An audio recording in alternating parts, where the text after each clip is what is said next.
Jerry and I go back for a few years, and I had recently got involved with an organization called Vet to Vet of Tennessee.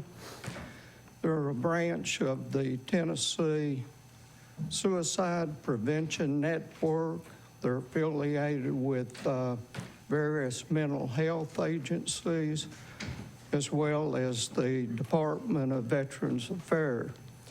And through my training sessions, I became aware of the commemorative 50th year anniversary of the Vietnam War. And at my training session, I was able to pick up some proclamations that I would like to present to Leon Gillette, service officer for the county. He's also the American Legion Post 172 service officer and commander. And I'd also like to present one to Mayor Frank for her support of veterans in Anderson County. This proclamation was for the period of, started in May, Memorial Day of 2012. It runs through November, Veterans Day of 2025. It's a 13-year celebration, or is a commemorative of the Vietnam War. That's that. Thank you. I have a special presentation to Mr. Jerry Creasy. Are you serious? Yeah. You're surprised, you. It's supposed to be a surprise. I've known Jerry for many years.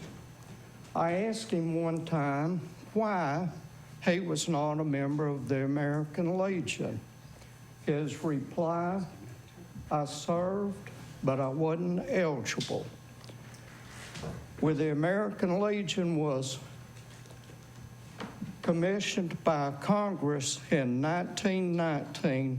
It was for wartime veterans only. So for the period after the Korean War through 1963 of the Vietnam War, and after 1975 through 1990, many members had served in the military honorably, had been wounded or killed, but yet they were not eligible for the American Legion. Through this organization, I found that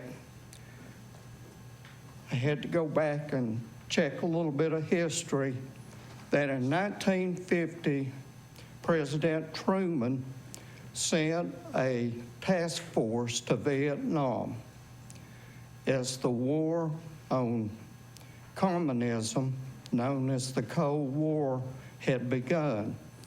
He had to withdraw those troops due to the Korean War. In November of 1955, President Eisenhower reorganized the military task force, and they went back to Vietnam, where they served as advisors until the actual start of the Vietnam War. Through this commemoration period,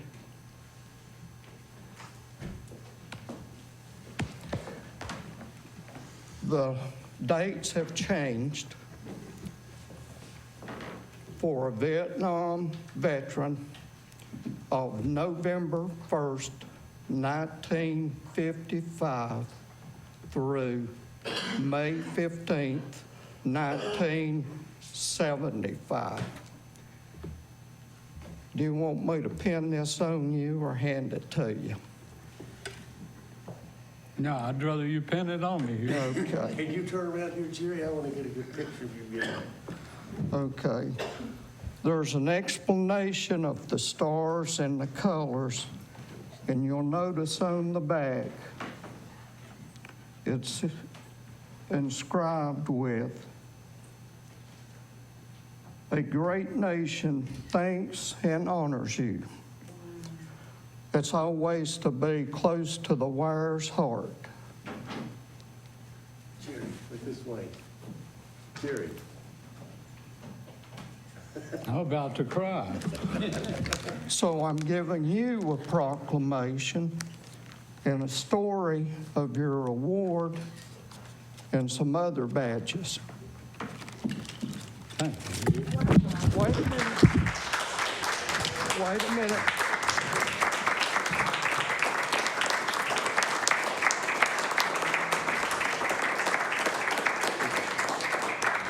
There's also been a recent change in the Constitution,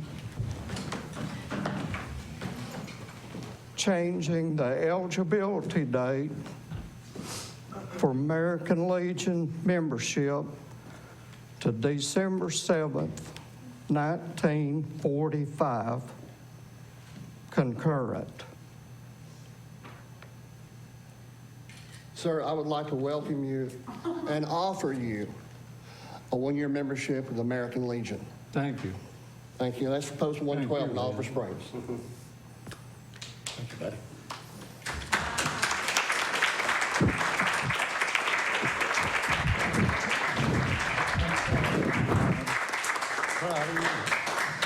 I want to expand on one thing with that too, with the Legion Act that just passed Congress and the president signed off on.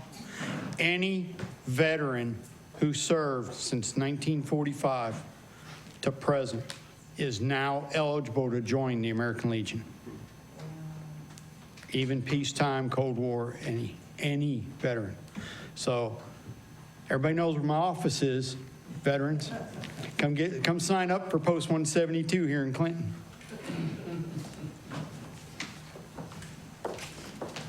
Or we have a post in Oliver Springs, if you choose that one. The Clinton Post expands all the way to Oak Ridge because Oak Ridge merged with us. Thank you, buddy. Thank you. That goes for you too.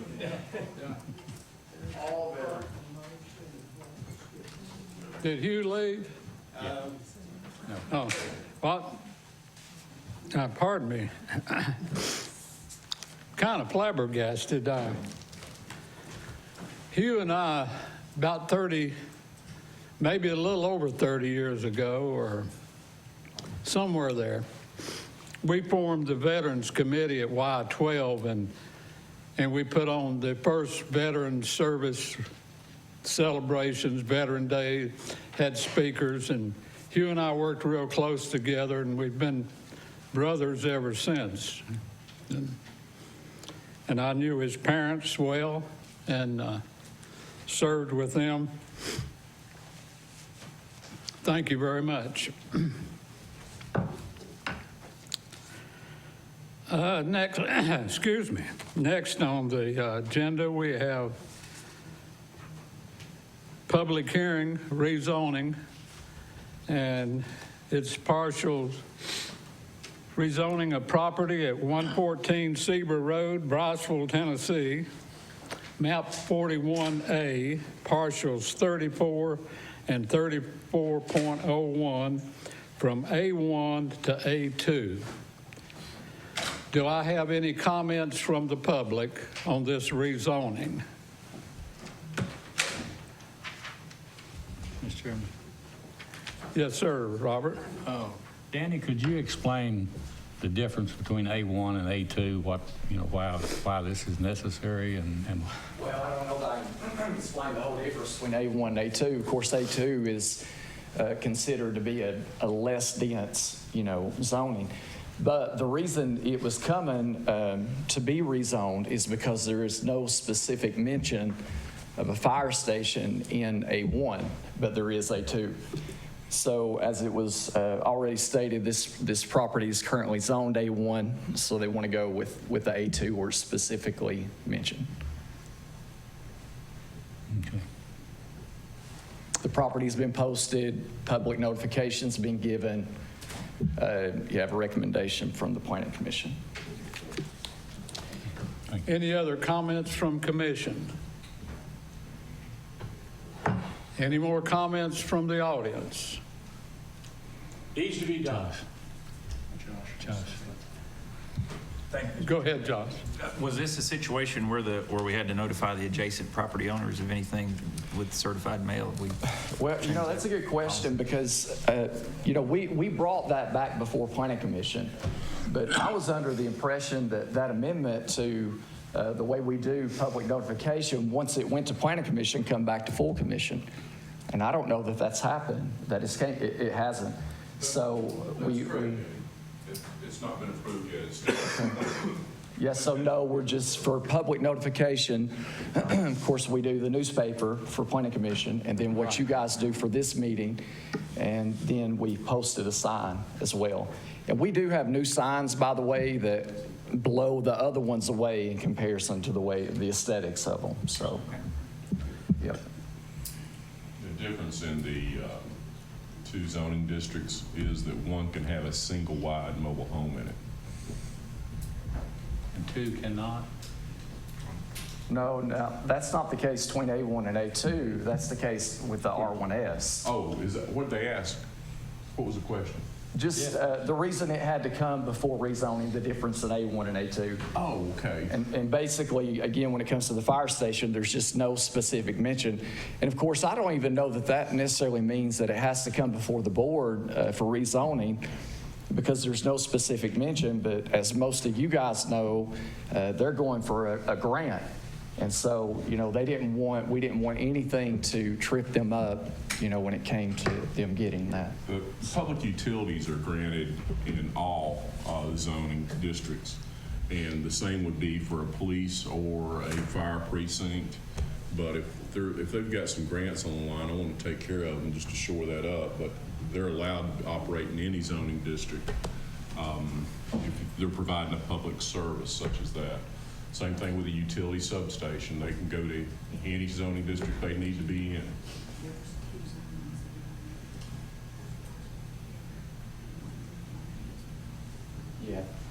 Yeah, what Mayor Frank was saying, there is an adjacent parcel there that's already Zone A2. I think their original intent was to buy that parcel, and of course, once you do that, if you have an adjoining parcel, you can name that, the zoning. For instance, if you own an A1 or you own an A2, you buy an A1, that A1 can become A2, but Or vice versa. Or vice versa. Right. But for whatever reason, that it didn't go that route. So all three parcels, they want to have it rezoned. A1 is primary agriculture. A2 is agriculture with residential dwellings, and you may see a subdivision there. In A2, it's a little bit different than an A1. A1 would be your primary farmland, say out in Dutch Valley, that's outside of a subdivision area. All right, any other comments? Yes, sir, Mr. Val. Thanks, sir. To bring everybody up to speed, we have 2 of our board members from the Brownsville Volunteer Fire Department with us tonight. This is property that the fire department has purchased to relocate and establish a new fire hall. I don't think anybody in the community is objecting. The only objections that we've heard so far is why hasn't it been done yet? Yeah. And we appreciate the mayor's efforts that she's put forth on this to help get the grant to build this fire hall. If I understand correctly, another member, Ralph Daniels, explained at one recent board meeting, I think we've been confused back and forth on whether or not this even really needs to be done, but the board wanted to make sure all loose ends were tied up and there would be no confusion later on. So I think that's why the process has gone the way it has. Thank you. And I confirmed that with Mr. Phillips over the phone the first time, and understood what we were doing. Thank you, Mr. Phillips. Yes, sir. Steve Meade. It appears then that it would be premature for the commission to vote on this tonight because it hasn't gone through the board yet to recommend it. it also hasn't met the notice requirements, right? Well, the notice requirements are not in effect right now until they come to final approval. Oh, County okay. Commission. What board has it not been through? The zoning, It's not been through Planning Commission? Yeah, it has. That's what we're doing here tonight. Yeah, it passed. okay. This is a public hearing. Yeah, this is a public hearing for it, but it's been through planning. I thought planning was waiting to see what had needed to happen. No, you're talking. Thank you, Dennis. Notice? Yeah, That's an entirely different issue.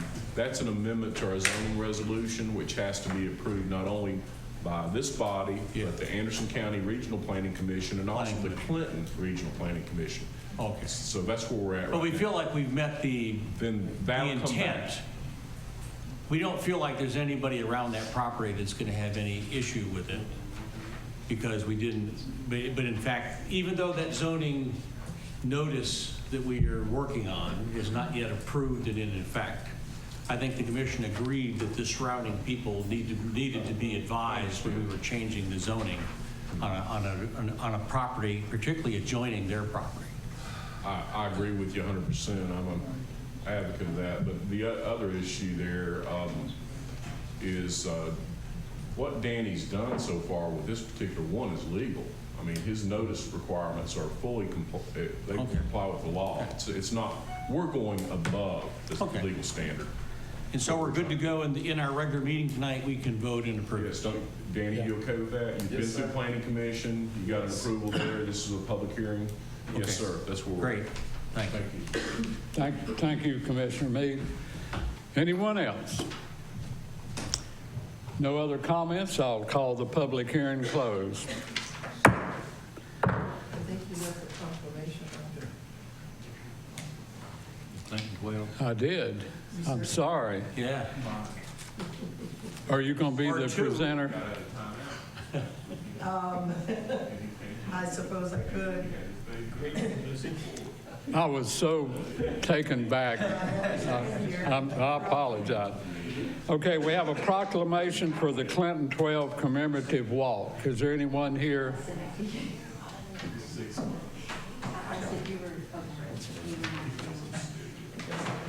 Did, I have a copy of that. Pardon? I have a copy of that block. Well, good.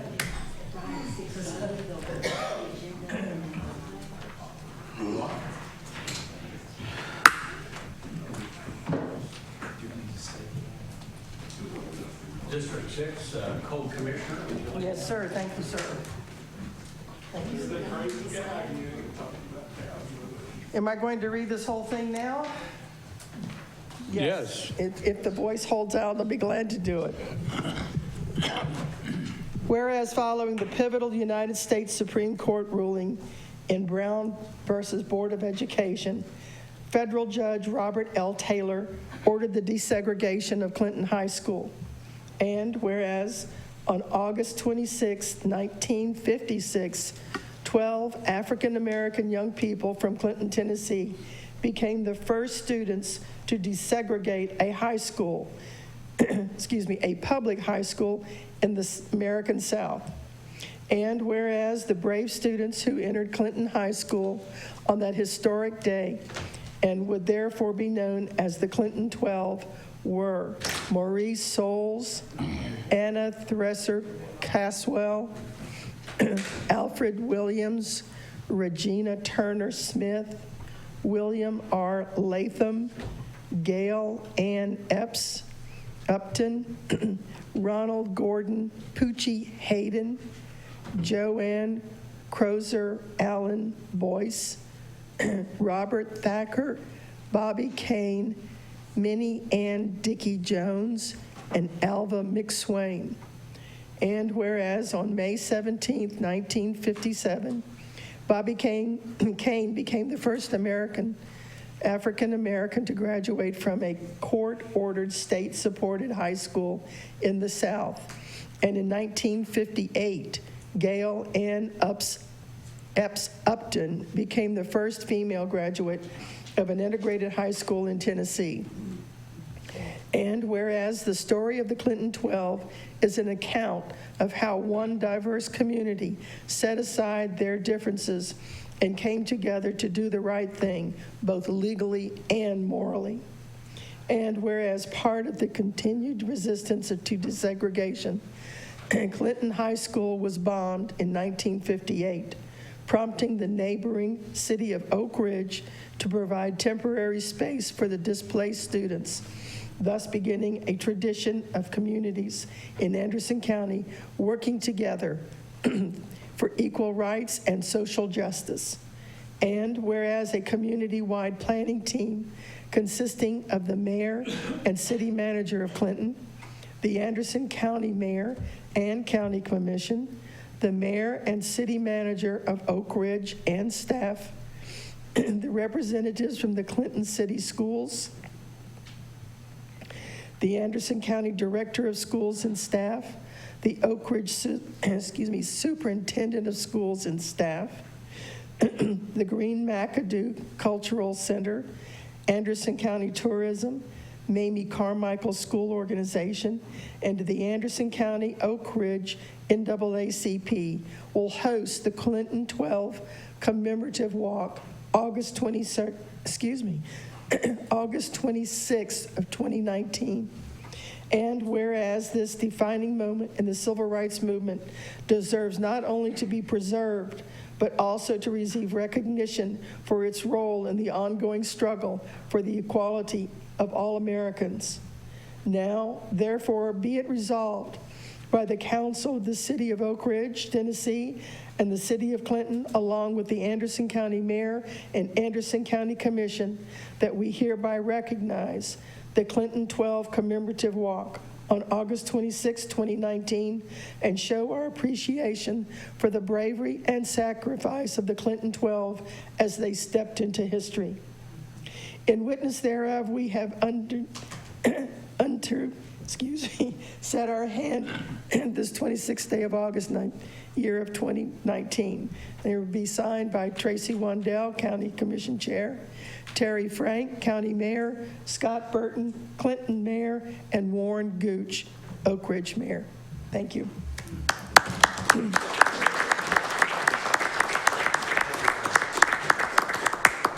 I just want to say very quickly that this has been a long process, but it's been a fun process because everyone has been on board with this from the beginning. I want to thank Tracy for his support. Mayor Frank, you've done a remarkable job. I thank you. Superintendent Parrott, terrific. You know, the people in your group and in the Clinton City Schools, along with the Oak Ridge City Schools, have been just phenomenal. And the staff and members of the City of Oak Ridge, Mark Watson and Warren Gooch, Beth Hickman, all of them have been so supportive. And I want to thank everybody. Thank you.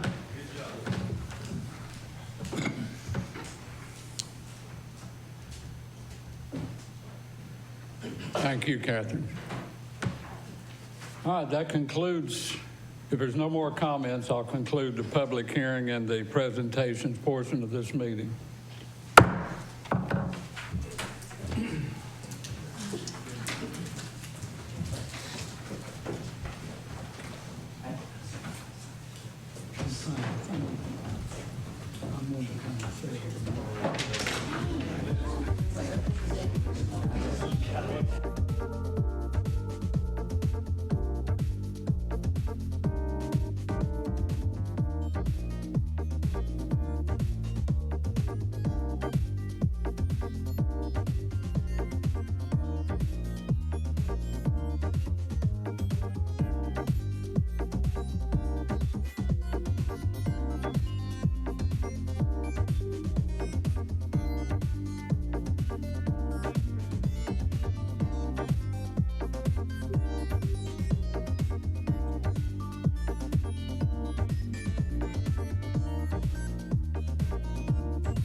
We are ASAP of Anderson. We are celebrating 10 years of prevention, powered by more than 11,000 hours given by volunteers like you. Together, we've reduced underage substance misuse in our county by 53.5%. Our brand has changed, but our mission remains the same. Prevention works.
Commissioners, please check in. We're going to have two commissioners absent tonight, Commissioner Meredith and Commissioner Fritz. They notified us, and wish Commissioner Fritz and his wife a very happy anniversary, and also notice Commissioner Meade had an anniversary with his wife. Only 50 years. Just 50 years. It looks like Fritz has about 8 years to catch up with you or so, I think it is. Any other anniversaries or celebrations I've missed? Okay, those are, what? Next week? How many years? 10 years? That's Andy back there on the TV because nobody can see you. Happy anniversary to you and your bride. All right. Is that the end of the meeting? I'm ready to go if y'all are. Okay. Everybody checked in? Good. We're going to have the prayer tonight led by Commissioner Val. He was nominated, and he always does a great job, and we appreciate you, sir. And then we'll have the pledge led by Vice Chairman Creasy. Commissioner Val. Heavenly Father, Lord, we thank you for all your blessings. We thank you, Lord, for salvation. We thank you, Lord, for hearing our prayers, for always walking with us. Please forgive us of our sins. Be with us, Lord. Strengthen us, God, to keep our eyes on you. Go with us into this meeting. Please be with each heart, each mind, Father, as we discuss the business that affects our people. Give us your wisdom and discernment, Father, to do what's right. All this we ask in Jesus' holy name. Amen. Amen. Attention, salute. I pledge allegiance to the flag of the United States of America and to the republic for which it stands, one nation under God, indivisible, with liberty and justice for all. Amen.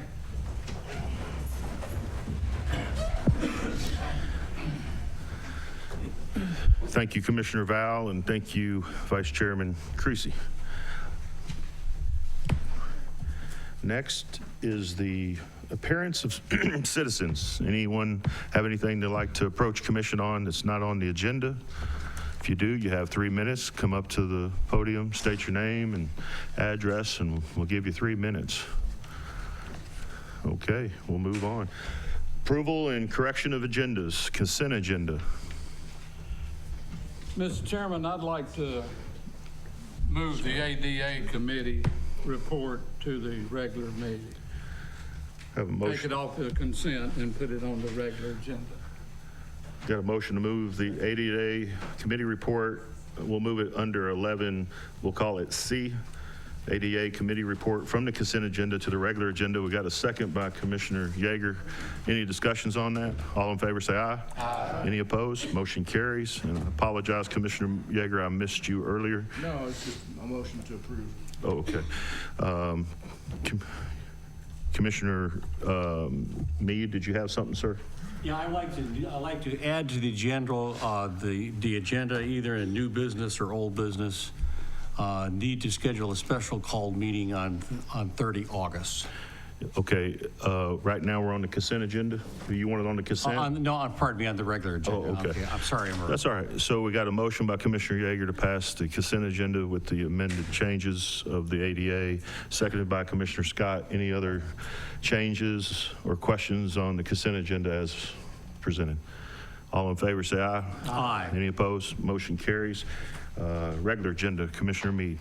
Yeah, I apologize for speaking early. It's okay. Same thing, I'd like to add to, you could call it old business or new business, need to schedule a special called meeting on 30 August, and I'll explain at the time.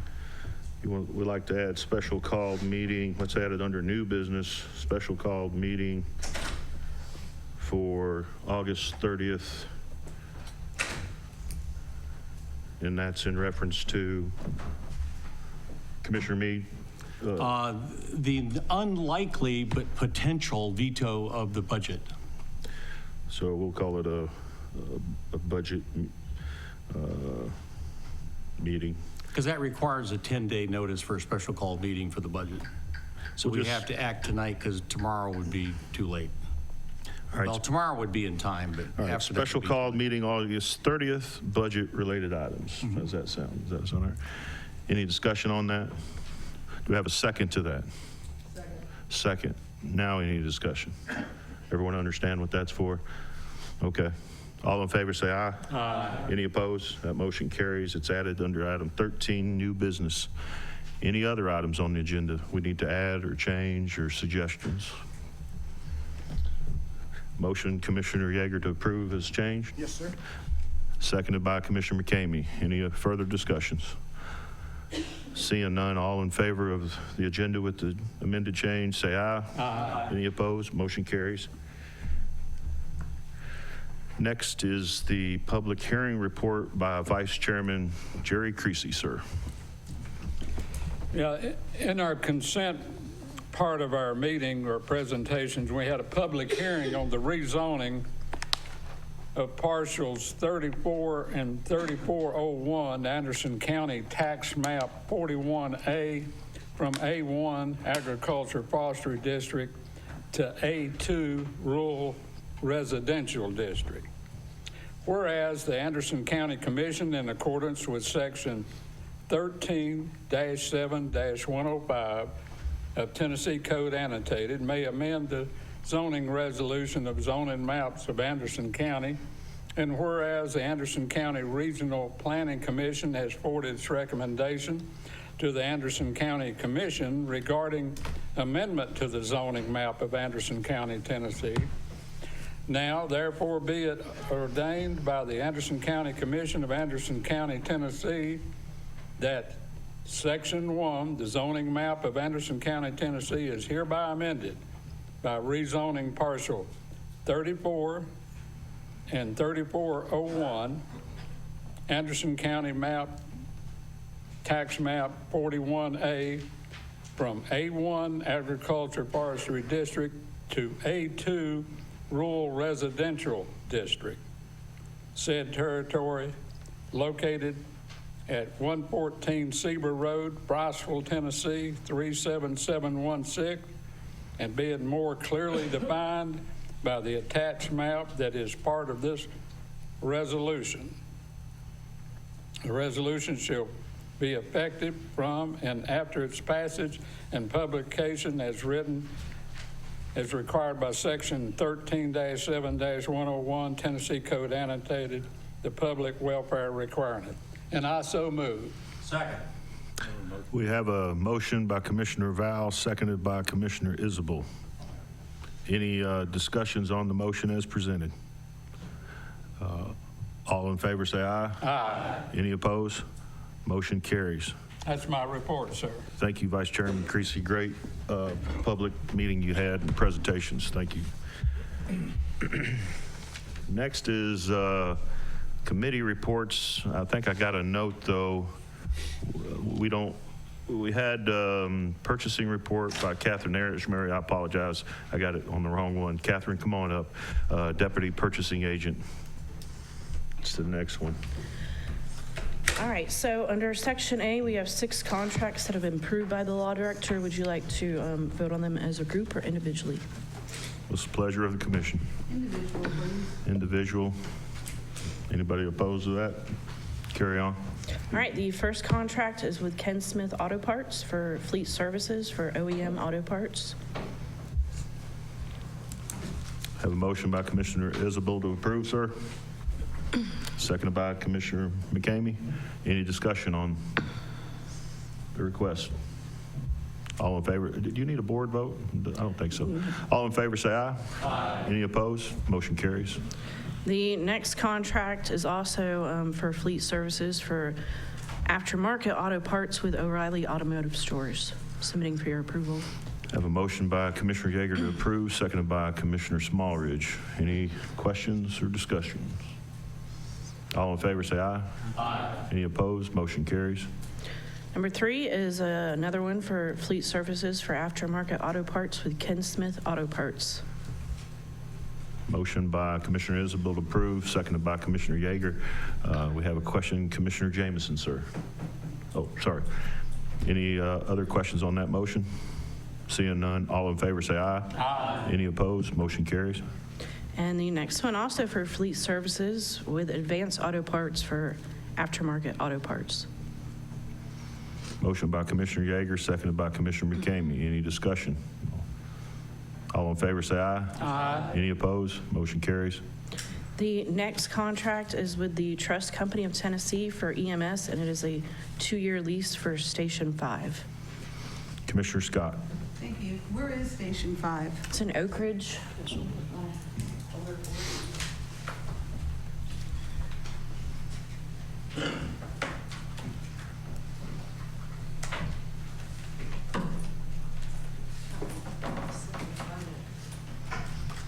think it's on the east end. You should have a copy of the, there you go. I wanted verbal clarification for the folks at home. What is the exact, do you know the exact address off the top of your head? It's over off of Arcadia. 124 Arcadia Lane in Oak Ridge. And what is the lease? What do they charge? It is $24,000 a year, so that's $2,000 a month.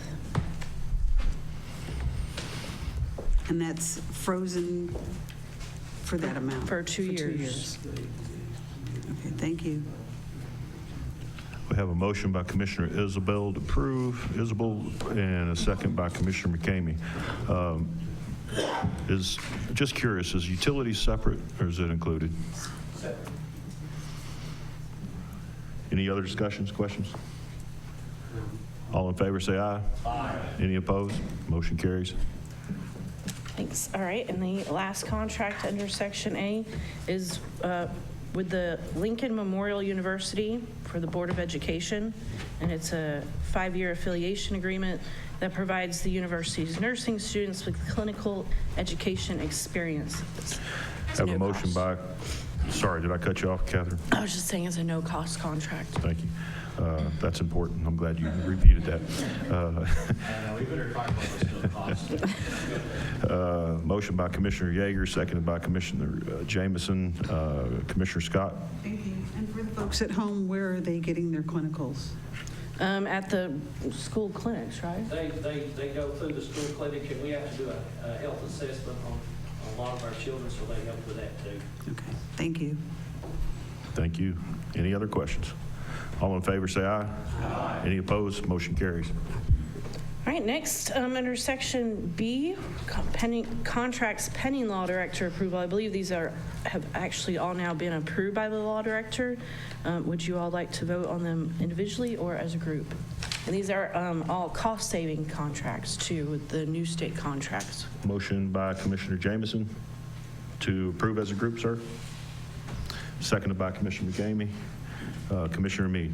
I think it's important to note out that literally all of these are subject to a statewide contract to make sure we got the very best possible pricing. Thank you. Good point. Any other questions?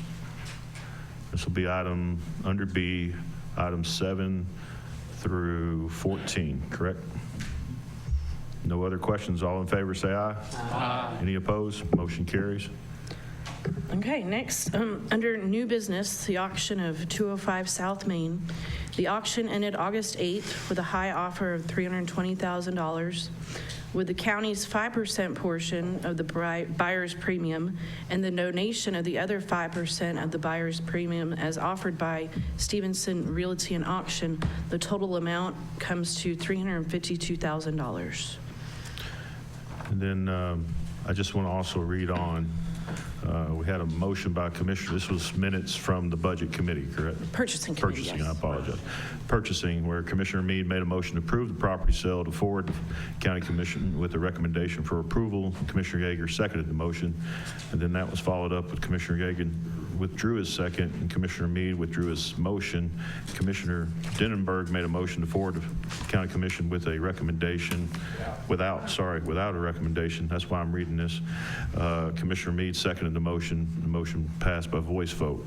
Can anyone tell me what happened there and why we had a change, or what? I mean, we had a motion to forward with approval, and then all of a sudden it changed. I'm just curious what transpired. It's pretty much looking to be a split vote. So since you all were probably going to discuss it here anyways. You mean when the motion was made, it was a split vote? Yes. It was never voted on, but it looked that way from the discussion that was happening. Just curious. Mr. Chairman, Yes, sir. As chairman of the Purchase Committee, I think I could probably answer that because the motion was made and seconded basically for discussion. Then after discussion, the motion was rescinded and changed to forward to full commission without a recommendation. Understood. Thank you. I was just curious. If something else came up that we didn't know about or something. I apologize. Commissioner Scott, I'll come back to you, Commissioner McCain. Is it correct in saying that this building was being sold as is? That is correct. Okay, that's the only question I had. Thank you, Commissioner Scott. Commissioner Anderson. Thank you, Mr. Chairman. I've got just a few questions about the property. I think I've tried to be pretty upfront over the last few months that I don't think we should sell the property at a loss, but just researching a little bit of the background of when it got purchased, I've not had any success finding the specific vote to spend $600,000, but I did find in the memorandum of understanding that we paid an additional $15,000 for some furniture and equipment in the building. So I'm curious if that's in the building, if it's supposed to stay with the building, if it sells, what the status of that $15,000 worth of furniture is. And then also, I noticed the deed that's in the county's name does not have a legal description of the property. So I don't know if, are we going to have to pay for a survey? Was that part of the deal? Or there's no legal description of what 205 maintenance, no iron pegs or survey calls or anything with it. So just a few things I wanted to throw out there that I'm curious about. Thank you, Commissioner Anderson. Good questions. Jay, before we get into much more dialogue on this motion in front of us for 205 Main, we haven't had a motion yet to accept it. We're just having discussion. Some of us, I guess all of us, have received an email from the buyer. Are you aware of that email? I've been told that. What's your recommendation to the body before we get into any in-depth discussions about the property and deeds and all the other like? I'd like to know your position and your recommendation to this body on this potential sale that was made, and now with the knowledge of the buyer reaching out with his comments, I just would like to get your input. He withdrew his bid, correct? No. That's not my interpretation. I haven't seen the email, so if he's got questions, please forward them to me. I'll be glad to answer them. Was there a time frame, Catherine, on this sale? In other words, after the bidder made the offer, is there a time frame that we're obligated to take action? I don't believe so, no. Yes, please, Bear. Thank you. Yes, sir. 30 days after. It was, thank you, Mr. Chairman. The auction was conducted. We had 28,000 views on our website. We had 12 registered bidders, and it came down to 2 active participants in the auction. And we wound up with Sean Byers from Oak Ridge being the successful bidder at 113 Baltimore Drive. And it was announced it was not, that we were selling it as is, and it was subject to Anderson County Commission's approval. And in the contract, of which he has a copy of, it says, closing shall be within 30 days after confirmation of county court, AKA County Commission. Other terms and conditions, subject to it says, subject to confirmation of Anderson County Commission of purchase price. It's subject to your approval of the purchase price of $352,000. And then within 30 days after confirmation of the purchase price, then closing would occur within 30 days after that. Thank you, Bear. Appreciate it. There's no time limit whatsoever. Thank you for the explanation. I'm going to go ahead and go around and let the commissioners speak before Commissioner Meade. Yeah, all of us would like to have gotten a better price. Okay, but the marketing effort done by Mr. Bear Stevenson and his team was really wide-scoped and broad-based, and they just went out there as best they could to get the highest bid they could. And unfortunately, I think this is as good as we're going to do. The only real question involved to me is we either accept this or we accept that we're going to put another $500,000 or $1 million into that building and use it for something else. I think this is as good as we're going to do selling it. And so if the answer is to sell it, this is as good as we're going to do, and we need to approve it. If we make another decision, then that's could basically be a decision to sink a lot of money into that building and use it for something else. I don't think we're going to do better if we tried marking it again. Thank you. Thank you, Commissioner Meade. Yes, sir, Mr. Stevens. If I could, I was not aware of the email that had been sent this afternoon until I got here, and I would have. Does everybody have a copy of that email that was sent from the buyer?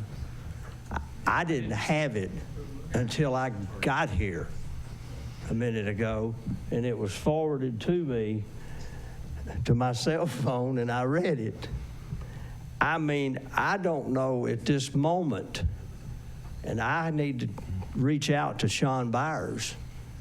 And I know Jason Deal, who I work with on this, who the county contract is with, he and I work together, and he and I both have decided. I've never charged anybody for doing an auction for a nonprofit, and I do 50 to 60 a year. And I think the county is a nonprofit, and we're foregoing any auction fee whatsoever on the sale of this property. We don't want anything out of this. We just want to help the county get out of a situation that is not good. Yes, sir. That was created a long time ago, but it's here, and y'all are having to deal with it. But that's the opinion that we have and that I have. But I need to reach out to Sean Byers and just see exactly and what his intentions are. There's a backup bidder that we can go to, and there perhaps is somebody else that would have an interest in that property as well. Well, Barry, I appreciate what you've done, and your kindness means a lot. It seems like, and Commissioners, I'll certainly let you finish talking. I'm not trying to steal the floor or anything, but it doesn't make sense to me for us to take any action at this time based on the email that's came in, and you need to reach out to the buyer and probably get some more questions answered. So I don't think it would probably be prudent for us to take action on the property right now based on the email we all just kind of looked at before we sat down. I was getting ready to say, Mr. Chairman, based on what I know now that I just found out 30 minutes ago, I would think it would be in best interest of County Commission to table this until your next meeting. And because Barry, we didn't take action on it, we're still in the game with this buyer, correct? And then also to give us a chance, for me to find out, for us, Jason Deal and I, having the contract with the county to sell surplus properties for the county, I need to reach out for this individual buyer and give us time to also pursue other avenues and prospective buyer. But the one thing that we were able to do, the sealed bid, high bid was $300,000, and we got the county $352,000. So we did get $52,000 more than what the sealed bid was originally. That is to bear with. But I apologize that was the best we could do, but that was the best we could do. Okay, thank you, Barry. Got a motion by Commissioner McCamey, but Commissioner McCamey, if you don't mind, I just want to make sure the commissioners get their questions.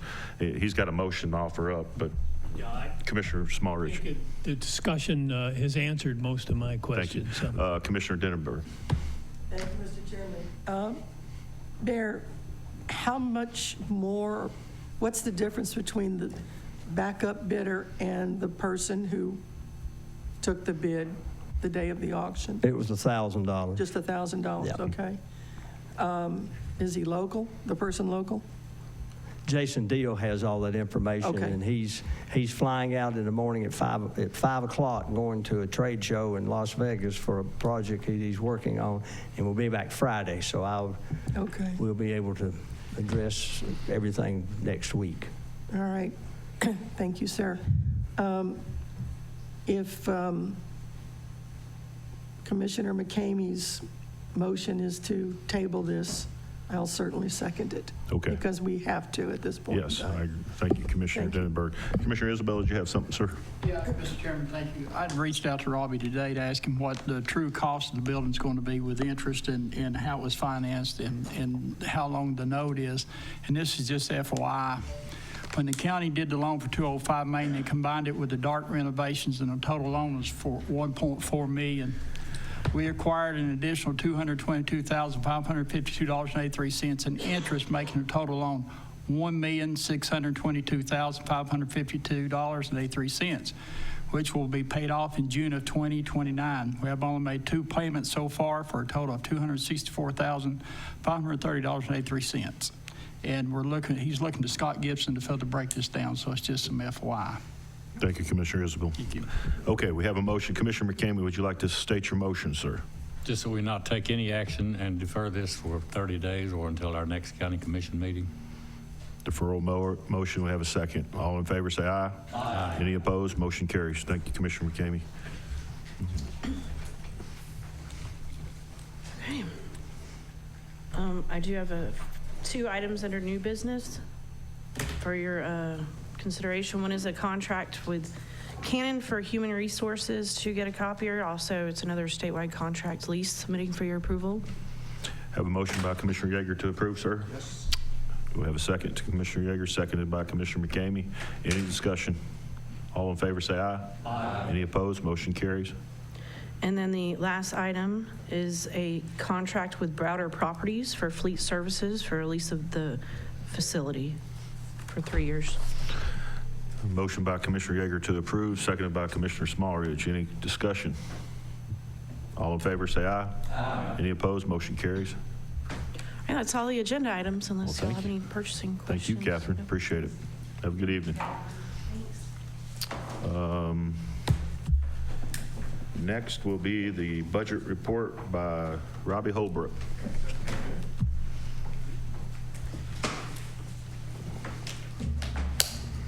Thank you, Mr. Chairman. First up on the agenda is our an appropriation by the school department for $200,000. Taking their money from unassigned, decreasing unassigned, and putting the money in regular instruction program and regular instruction equipment, $100,000 each. Motion by Commissioner McCamey to approve. Do we have a second? Seconded by Commissioner Smallridge. Any discussion on this item? Let's go to the board and vote. Excuse me a second. Oh, yep. My first item is from Tim Shelton. I'm not sure where. Well, on your summary of budget amendments, Group 2, it's Group 2, page 3, item 7. I think what we got here is There's only 6 amendments. page 12. Page 12? Okay. We got the explanations before, well, let's see. Sorry. That's all right, it's all right, we'll find it. It might even be over here.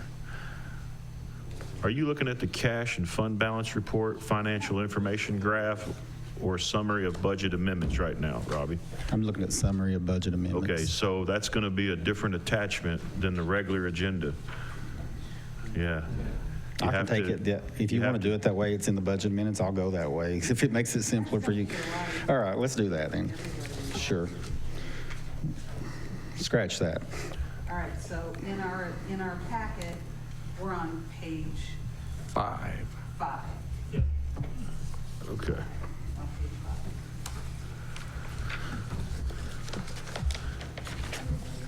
All right, so we're just going to go through on page 5 and go through. Is that all right with you, Robbie? That's fine with me. Thank you. I couldn't get that to open up as an attachment anyway. The summary. So your page 5 is the $40,000? Yes. Okay, sure. It's item 1. from the Register of Deeds. It's decreasing his archive reserve Wait a fund. minute, before we go any further. Will the maker of the motion withdraw so we don't? Oh, sorry. Yeah, and will you withdraw yours? Yes. So we're on to a different subject, which you're speaking of. Go ahead, Robbie, sorry. Yes. So Register of Deeds, first budget amendment, it's an appropriation from Archive Reserve Fund for $40,000 into book restoration. It's a contract number 19093. It's the second year. They're doing 12 Have a motion by books. Commissioner Meade, seconded by Commissioner Smallridge. Does this require a board vote? It does. Let's go to the board.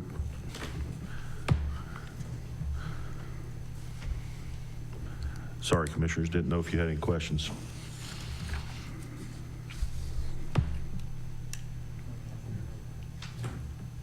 Commissioner,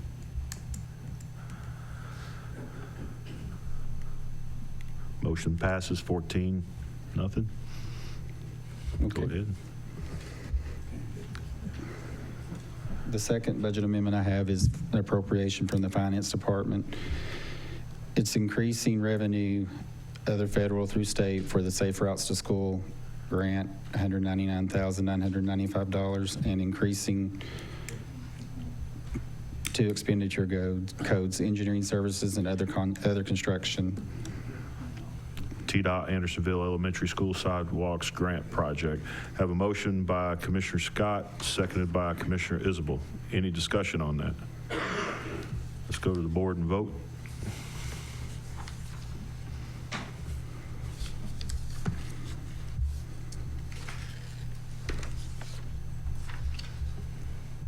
Uh, 14 yes, passes. Go ahead, Robbie. All right, the next one is from the Highway Department. It's increasing capital outlay, heavy equipment, $13,833.33, and decreasing the restricted for highways by the same amount. Have a motion by Commissioner Yeager, seconded by Commissioner Scott. You had me confused there, Brian. I saw an amended motion for some reason flash up. Okay. All right, so Yeager with the motion, seconded by Commissioner Scott. Any discussion on this item for $13,833.33, Commissioner Meade? I just want to point out, this is money that had already been set aside in the restricted fund for this specific kind of use, so it's not really, I think Gary Long does a good job of buying what he needs and nothing else. Correct. We'll go to the board anyway, make it cleaner, I guess. But you're correct, Commissioner, just moving money in MUN's codes. Uh-oh, we talked him up. You better change your vote, boys. He walked in. Girls. Speak of the devil.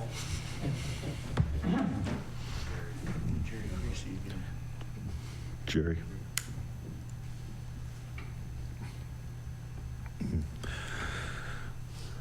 Motion passes unanimously, 14-0.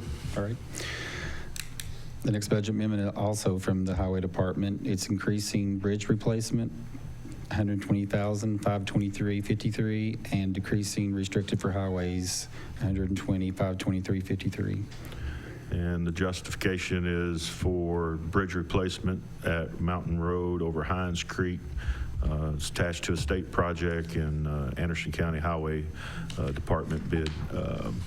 Got a motion by Commissioner Scott, seconded by Commissioner Denenberg. We're reconnecting too. Any discussion? Let's go to the board and vote.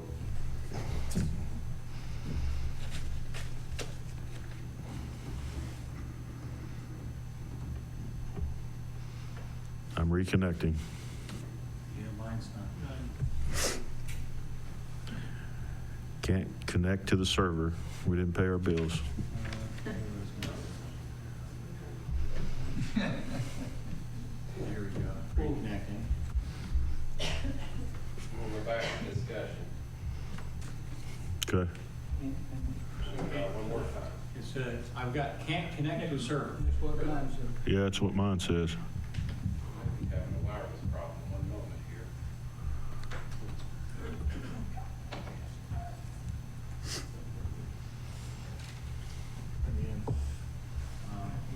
I hit the next button and it came back and now I'm on.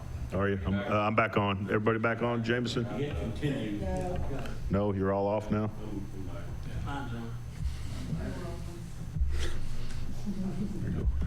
Everybody log back in. If you hit your login back, you're good. Everybody up? Go back in. All right. Y'all are in the middle of the vote. I got a couple more left. Okay. I think we're Scott Yeager. Oh, man. Lights out. Yeager. I haven't decided yet. Hey, through all that, it was unanimous. You see the pressure Gary Long brought in? Just messed up the frequencies and everything. Gary just had a birthday. Hey, happy birthday. Happy birthday, Gary. All right. All right, the next amendment is also for the same project. It's increasing increasing state aid ridge program 131-46410 by $682,966.68 and increasing bridge replacement by the same amount. It's the reimbursement from the state for the bridge project for Mountain Road. Thank you. We have a motion by Commissioner Scott, seconded by Commissioner Yeager. Any discussion? Let's go to the board and vote.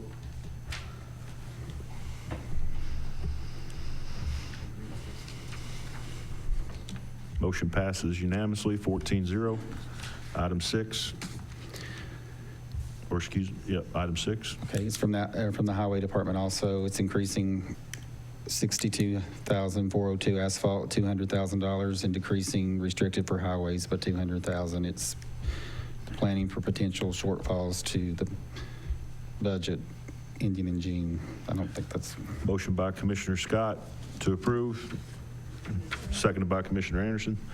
Any discussion? Let's go to the board and vote.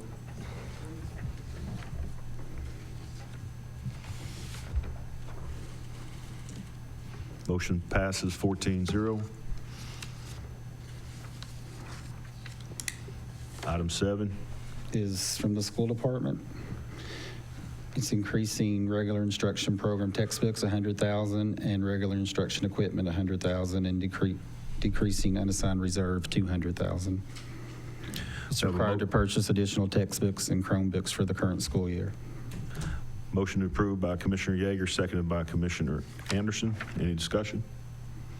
Let's go to the board.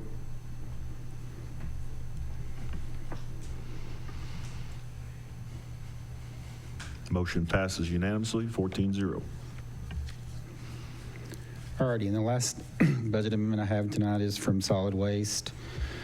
It's decreasing this restricted for public health and welfare, $692,906.61, and increasing the expenditure code, other contracted services for Glen Alpine, $692,906.61.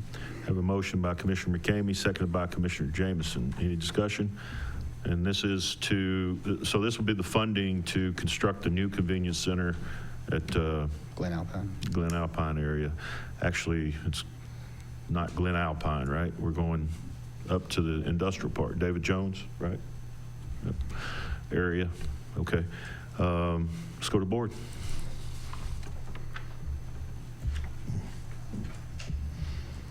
Repeat the motion. Motion was to approve restricted for public health and welfare, $692,906.61, and then increase expenditure code, other contracted services. It says Glen Alpine, same amount. It's for the appropriation as a transfer of funds to expenditure code to pay for the construction of new convenience center. It's going to be the one that's going to be built up there at David Jones. One I oppose, and I'm going to vote yes.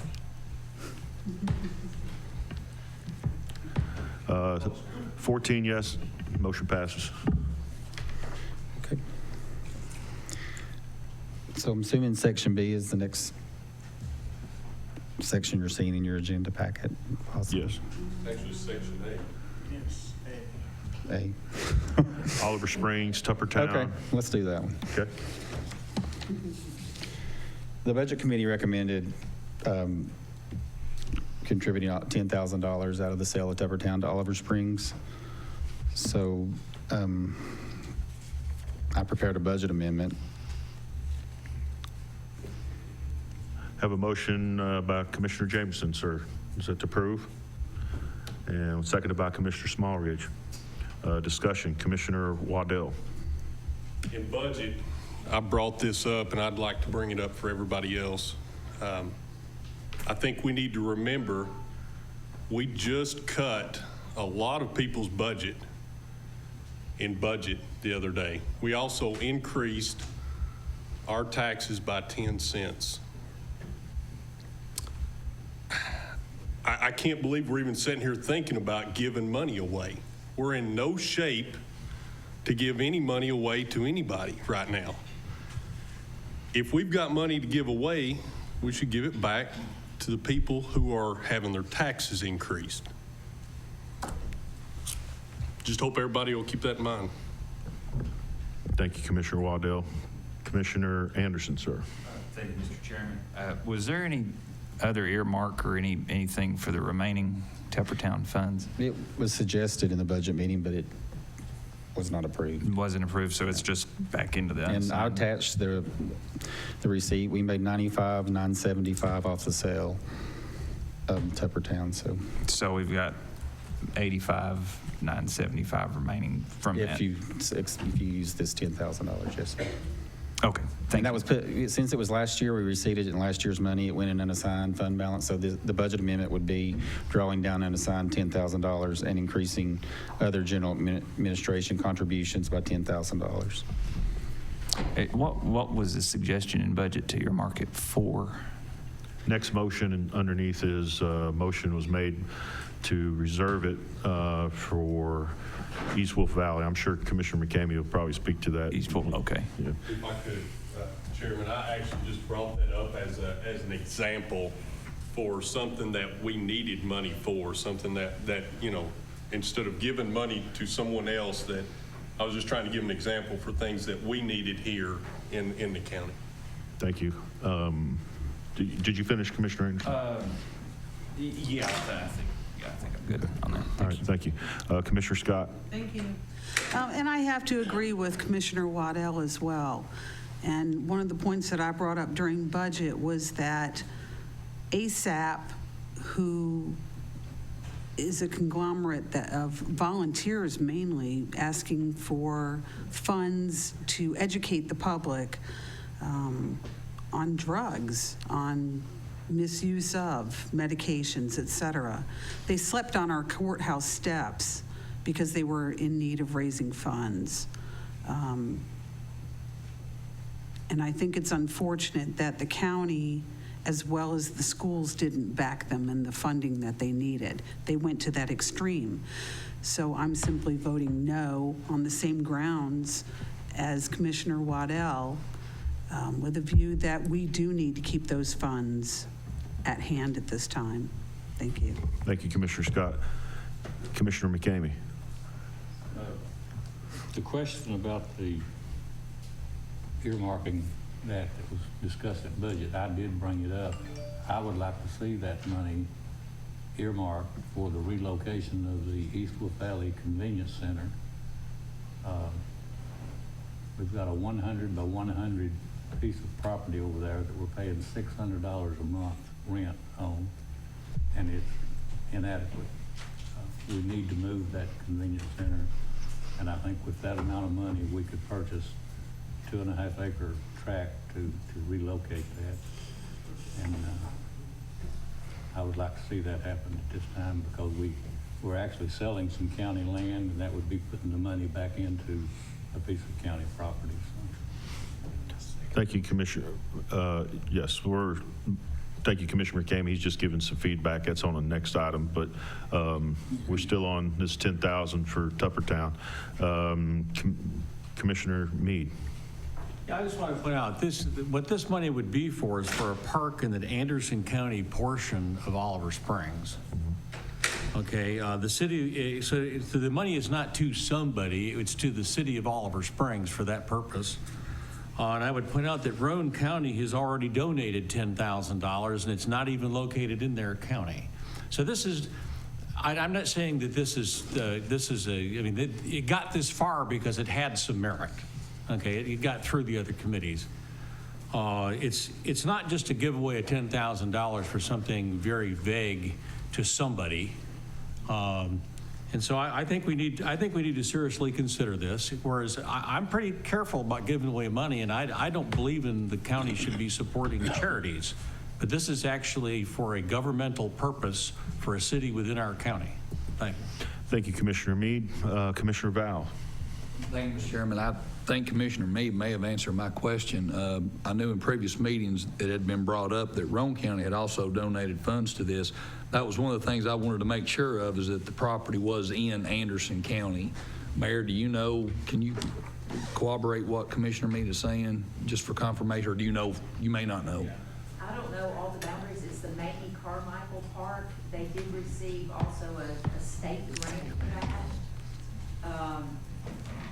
This kind of came about, basically, Oliver Springs, because of the back and forth, made a request for the full $95,000, but they also had made a request for $10,000 to match Roane County for that park. I believe Chairman of Budget Committee Jerry White went down and met with the mayor about that park, and so I think budget just landed on the $10,000 and declined the return of the whole $95,000 for what was their facility in the community. Right. So, Commissioner White, do you happen to know exactly if it's on the Anderson County side?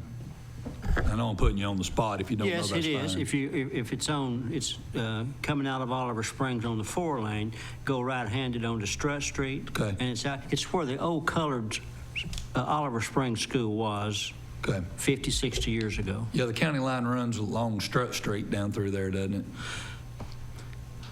In a way, it follows the old railroad track. Okay. The old railroad track. All right. Thank you. Thank you, Mr. Chairman. Thank you, Commissioner Val. Commissioner Isbell. Thank you, Mr. Chairman.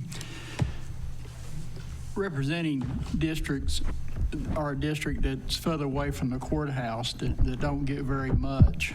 You know, we just voted a couple months ago to give away $1 million. And in September, we're going to have 3 coming up, which will probably be $1 million. And I'm talking about the TIFs. What do we do for Oliver Springs? And I think that we need to show support for what they're, you know, what the mayor's trying to do. He's came and he asked. And so, you know, sometimes we look at things a little different, or at least I do. And I guess if we'd went to a vote a while ago, we'd probably gave that building, or we'd sold that building at probably a $400,000 loss. So I think Oliver Springs, you know, could use the help.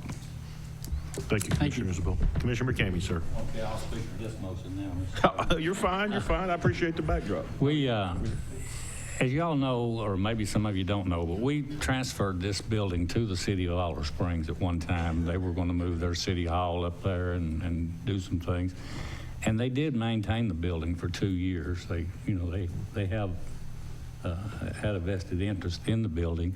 They did maintain it, pay all the utilities and all that for a couple of years. And I think this is just sort of reimbursing them because they decided against the move. And then, you know, we had a reversion clause that it reverted back to us. But they did maintain it for 2 years. And, you know, I think it's a good deal to go ahead and you know, get this park, because it's, like Tim said, you know, that's my district, and we don't ask for a lot in my district, and we don't get a lot. Mm-hmm. So I think this is just bare minimum that we should do the 10,000. Thank you, Commissioner McCamey. Commissioner Waddell. Thank you for letting me speak again. I would just like to point out that we did offer this property to Oliver Springs and everyone else, and no one wanted the property. And when we sell it and we collect money, now everybody comes and wants the money. So I'm going to be voting no. Thank you. Thank you, Commissioner Waddell. Commissioner Smallridge. Just want to say I supported this motion in Budget Committee, and I'm going to continue to support it. I think the points that have been made about supporting a sister city that is within the county are very valid. So I hope we will pass this motion. Thank you, Commissioner Smallridge. Commissioner Creasy, sir. Yeah, and it's not unusual for us to make a donation like this. We've helped several of our communities that's located within the county. And what Robert said is true. We haven't given a lot of support to Oliver Springs as compared to other communities, Clinton, Rocky Top, and Briceville, and some of the others, and Medford. We've made donation to those communities, and I think Robert's right that you don't ask for much and you don't get much, and I'm supporting the motion. Omer came before us and he made a good presentation, and I think he's a good mayor down there, and I think he'll use the money wisely for that park, and I think I'll support it. And thank you, Robert, for bringing it up, and Jerry, for what you do for your community down there. You also spoke in favor of it, and thank you. Thank you, Commissioner Creasy. All right, so the motion on the floor is to make a donation of $10,000 from the proceeds of the sale of Tuppertown to the city of Oliver Springs. We have a motion, we've discussed it. Let's go to the board and vote.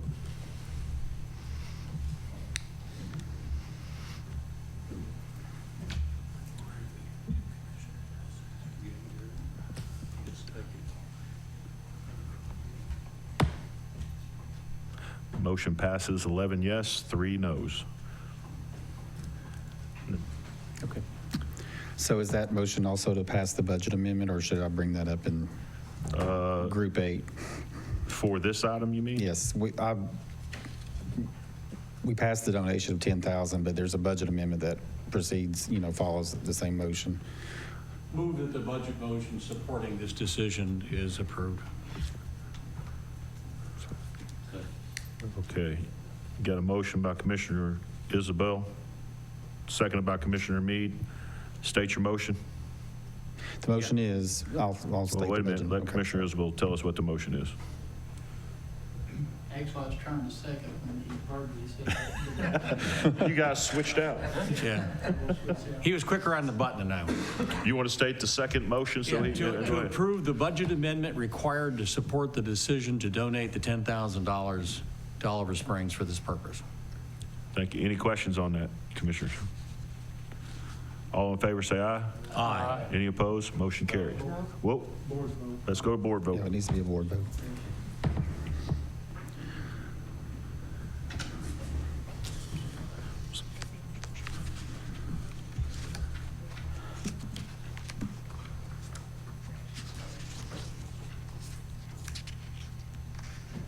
Motion passes 12 yes, 2 no. Robbie, where would that have come up? Is it later in the agenda? Well, I have it in Group 8 because it wasn't discussed. We discussed this in budget meeting, but we didn't approve the budget amendment in budget meeting. So the budget amendments, is that going to be later, or is it just not in there? No, it's in there. We haven't taken action on it yet? We just took action then. Well, yeah, but I mean, if we hadn't have done that, I mean, I would've guess been my later. point is, I'd rather have done that first before we took any, you see what I'm saying? Yes. But that's okay. So we're covered, correct? Yes, sir. Okay, all right. Go ahead, sorry. Okay. Now, the Group next set- item, it says here it's deferred to the next budget committees, the 85,000, so there's no action on that. It's deferred to the next budget committee. That's correct. Okay, go ahead. Section B is the reconsideration of 2019-20 proposed budget, which was just informational. We've already had a special call meeting about that. Yes, sir. Section C and D are both were passed. One was referred to operations, and the second was referred to the budget meeting in September. So really, it's informational also. There's no action required, and that's basically all I had. Well, let me, if I could, just come back to the 2019-2020 budget. Sure. You got several items there, and I just want to make sure we cover them properly. Not saying that you're not, but Okay. we're going from A all the way down to, I guess, D. And all those suggested changes and appropriation changes were a result of reducing costs? Yes, and they were passed in the special call meeting. Okay. Yes, sir. And they are accounted for in the appropriations that we passed? They were just suggested budget reductions, like in the proposed budget. And when we passed the budget last special call meeting, these were done then. But we include them in the budget minutes because it was a budget committee meeting, so we have to put them in the minutes. Normally, when we have budget minutes in a budget committee meeting, it's just informational purposes. But I'd be happy to answer. But these changes took effect to support the appropriations as presented? Yes. Okay. On the 13th. Yes, you're correct. Yeah, that is correct. Okay, just want to get that clarification. Commissioner Scott, did you have a motion? To approve, yes. And it's to approve those appropriations. Okay, so, which is items A through D. Correct. Have a motion? You don't. Those were already approved on the 13th. You don't have to approve them because we already have. Yeah. Okay, Okay. I'm sorry. It's just informational only. I'm probably making it more confusing than it's worth, but I did want to talk about it, just to make sure that those go into effect, Right. you know, but I appreciate it. Okay, go ahead, Robbie. I'm done. You're done? I think I've confused you all Oh, enough. man, you can't be done. If you have any questions for me, I'd be happy to answer. Section C, BCTI/communications, no action there. I guess that's going to be covered under operations maybe. Capital outlay. That was recommended we take it back to the next budget committee meeting. Okay. Any other questions for Mr. Holbrook? No, I was good to let him go. Thank you, Robbie. Appreciate you, sir. Sorry about that. No, you're fine. Thank you. Who we have next here? Now, departments, item 7, delinquent tax attorney. Commissioner Scott. Yes, I had some questions for Mr. Tino. He had sent me an email saying he wasn't going to be able to make it tonight. So I did email him. I have not received a response yet, and I'll just let it ride till next month, please. Thank you, Commissioner Scott. Property assessor Johnny Alley. Is Johnny here?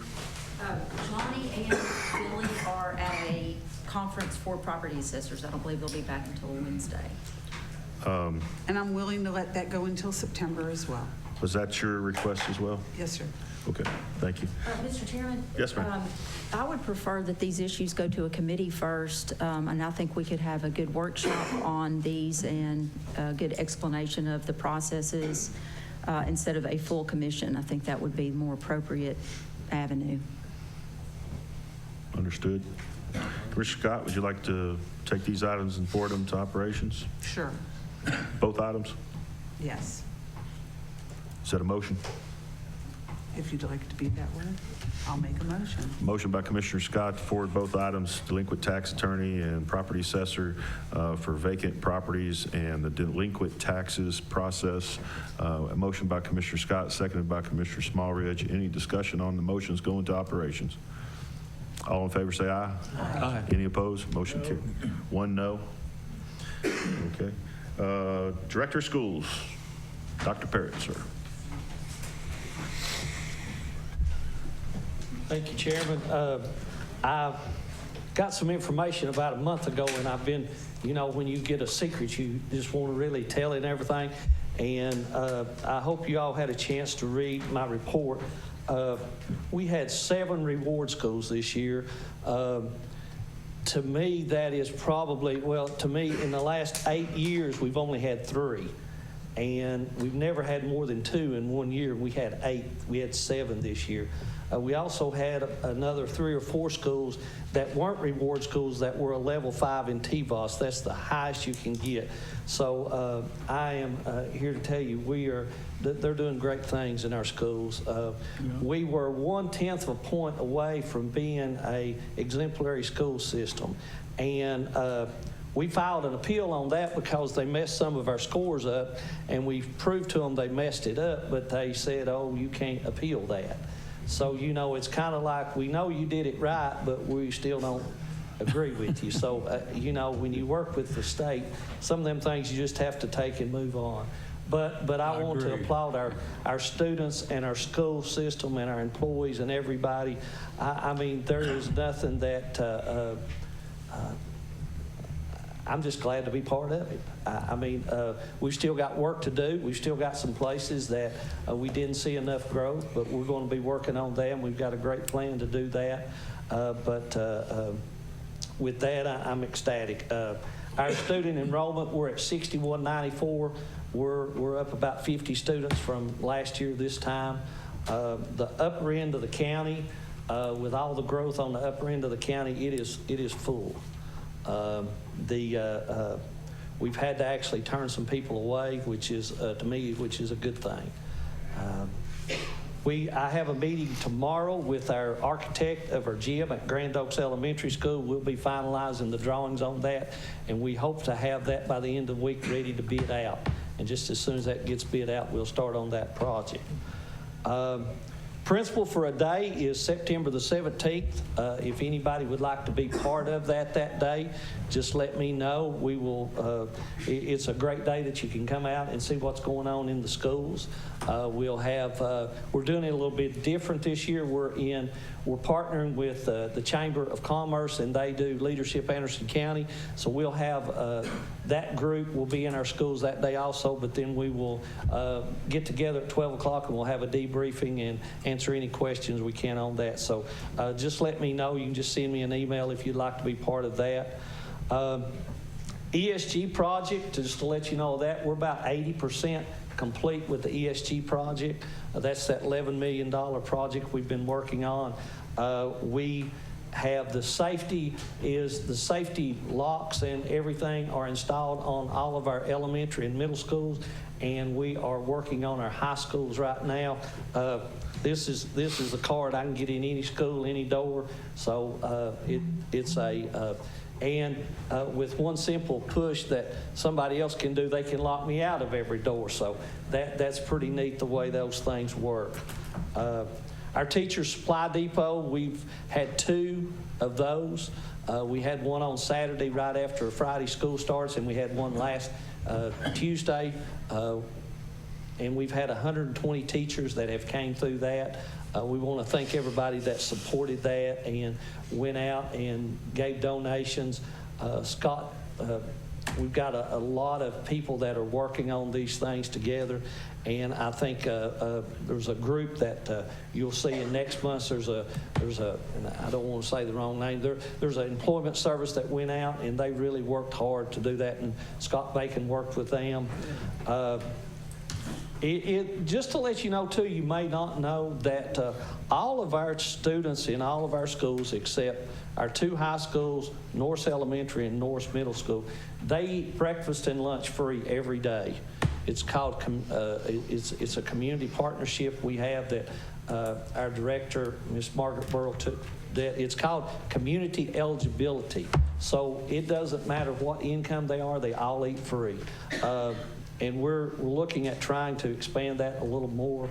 But 8 out of our 9 elementary schools, CRCS, 3 of our middle schools, and then our high schools, the participation rate drops so much in high schools that we're not eligible for it at high schools. So we're working on those things. But we do have Mayfield's milk in our schools this year. Good. That was a new thing we did, a new bid that came through. So I'll take any questions, but again, I said, we're going to celebrate. We're going to do a lot of celebrating this year because our students worked hard and our teachers worked hard, and I'm proud of them, and I want to congratulate them. Thank you, Dr. Parrott. If you don't mind, I'm going to read these real quick. I know you mentioned them, but Reward Schools, Andersonville Elementary School, Fairview Elementary School, Grand Oaks Elementary, Norris Elementary, Norris Middle, Norwood Middle, Anderson County High School, Level 5 schools, Andersonville Elementary School, Fairview Elementary School, Grand Oaks Elementary School, Lake City Middle School, Anderson County High School. How can that be twice? Is that something? Well, you can get a Level 5 and a Reward School. Gotcha. It's for growth and achievement. Awesome. Yep. Thank you for the explanation. Level 4 schools, Briceville Elementary School, Claxton Elementary, Norris Middle School, Norwood Elementary, Norwood Middle School, and Clinton High School. Thank you to you, your staff, the teachers, and everybody involved. Commissioner Smallridge. Yeah, I just wanted to say, Dr. Parrott, it's a great report, especially when it comes to the student achievement. That's super. You made one comment about turning students away. Is that tuition students? Or? No, we have students that are out of district, and we have a board policy that says we can't, if we've got an open slot there, we can let a student go into that as long as it doesn't cost us money. We have to leave out 3 open spots. So we had at a couple of our schools, we were getting where we would have had to add a teacher, so we had to send those back, and some of them were from Campbell County, some were from Knox County, so they won't allow us to do that. Right. Thank you. Thank you, Commissioner Smallridge. Commissioner Yeager. As a follow-up to that question, how many out-of-district or out-of-county students do we have? I'm not sure. I can get you that. We're still looking at it. It's about 2 to 250, I think. Okay. Thank you, Commissioner Yeager. Commissioner Isabel. Thank you, Mr. Chairman. Kim, I think that's great because that shows growth and that shows that people from other communities want to be in Anderson County. I can tell you the teachers that I know personally, it's not just a 9 to 5 or an 8 to 4 job. I mean, they're doing stuff on the weekend at night. You know, I can personally attest to that. I mean, they take all this to heart, and I appreciate that. And the growth, you know, for so many years we sit here, we talked about the BEP and how where we'd lost students. And I'm trying to start gauging growth on Anderson County, and I want to include the schools as well. So we've lost students up till this year, is that correct? And we've been on average about between 75 and 100 students every year for the last about 10 years. We used to have about 7,000 students. And some years it's more, some years it's less. But I think really what hit us is our young families. We need to average about 400 per grade level K-5, and then about 550 per grade level 6 through 12. And there was about 3 or 4 years there that our kindergarten was about 350, 360. This year it's 397. So if I look at that 400, we're about 20 students short. So that's really a good sign. Dutch Valley has been a school that we've kind of been concerned about on our growth down there, but we've got 24 students in our kindergarten there. As you know, last year for the first time we have two first grades at Briceville. We got about 116 students at both of those schools. So those are really, if we were down a couple of years there, they dropped down close to 100. And if they go below 100, we lose federal funding. So that's a big deal. what do we get as far as BEP money? How much is that per student? It's about $7,300 per student. Per year? Per year, yes. And it's on a year, so we're a year behind. So what happens is we get funded this year on last year's numbers. So last year's numbers went down, so we got funded on 6,172 students. So the way they do that is they take the highest of the first 3 months and then months 6 and 7. And 60% of the funding is on months 6 and 7, and then 30% is on the highest 2 out of 3 months of those first 3 months. So that's how they get that. So what will happen on that is some years we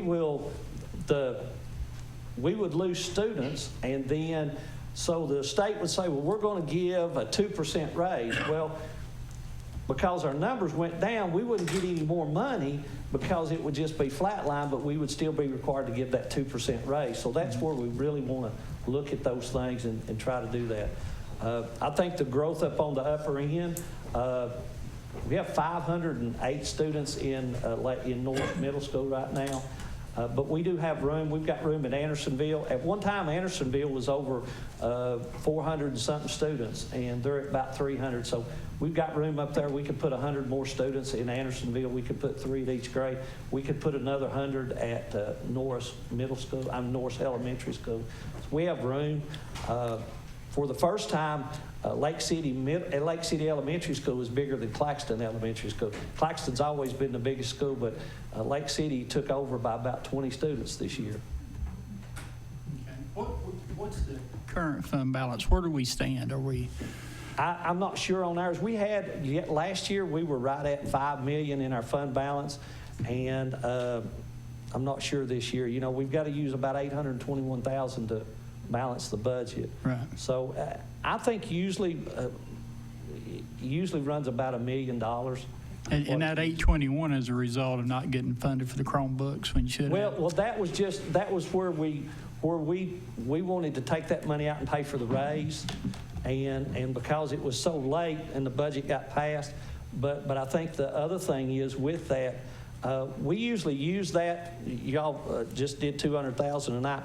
We usually, when you think about a $59 million budget, there's some things that you've got some places there that you don't want to spend it all the way down. So you do have that about $1 million and $1.5 million carryover every year, and we use about $1 million of that every year just to regular things. We'll come with you. We'll use 400 to 500,000 of that for textbooks and Chromebooks this year, and then we'll use the rest of that for any special projects that the board has. Like, for instance, last year we gave both band programs at the high schools, we gave them $25,000 apiece, and the course part of that. So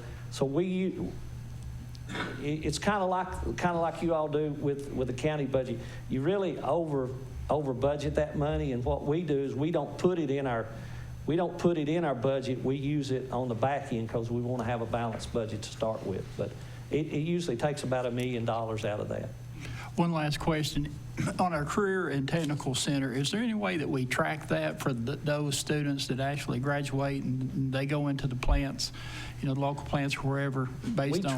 We do the rate of participation rate 1 year out and see if they're doing what they were in that class to do. But that takes into account going to the military, going into college, going to a trade school, or going to work. And we track that every year. And we're about, I've not talked to Mr. Myers in a couple of years because that's not went up. That's kind of his thing. But when I was over CTE, we were about 80 to 90% placement rate in that. That's great. I took some people through the Career and Technical Center on Sunday, and just because they wanted to look at it, and when they walked through the door, they couldn't believe it was a high school. We've got, listen, bar none, we've got the best career and technical program in the state. You're right. Agreed. Thank you, Commissioner Thank Isabel. Gotcha. Commissioner Scott. Thank you. Commissioners, for those of you who have not been a principal for today, I encourage you to go. For those of you who have gone, I encourage you to go back and do it again. But take the time to go to a different school, perhaps one that's on the opposite end of the county. It's a wide eye opener. Yes, fast paced. Yeah, it is. It's very good though. Thank you, Commissioner Scott. Commissioner Creasy. Yeah. Dr. Parrott, remind me if I'm still remembering correctly. It seemed like a few years ago our food service department was doing breakfast for our preschool. Yes. If I remember correctly. Is that still? Yes. Yes. Could you explain so that everybody could? Well, I think that is part of that. That's part of the Head Start program. At a lot of our schools, most of them are in preschool.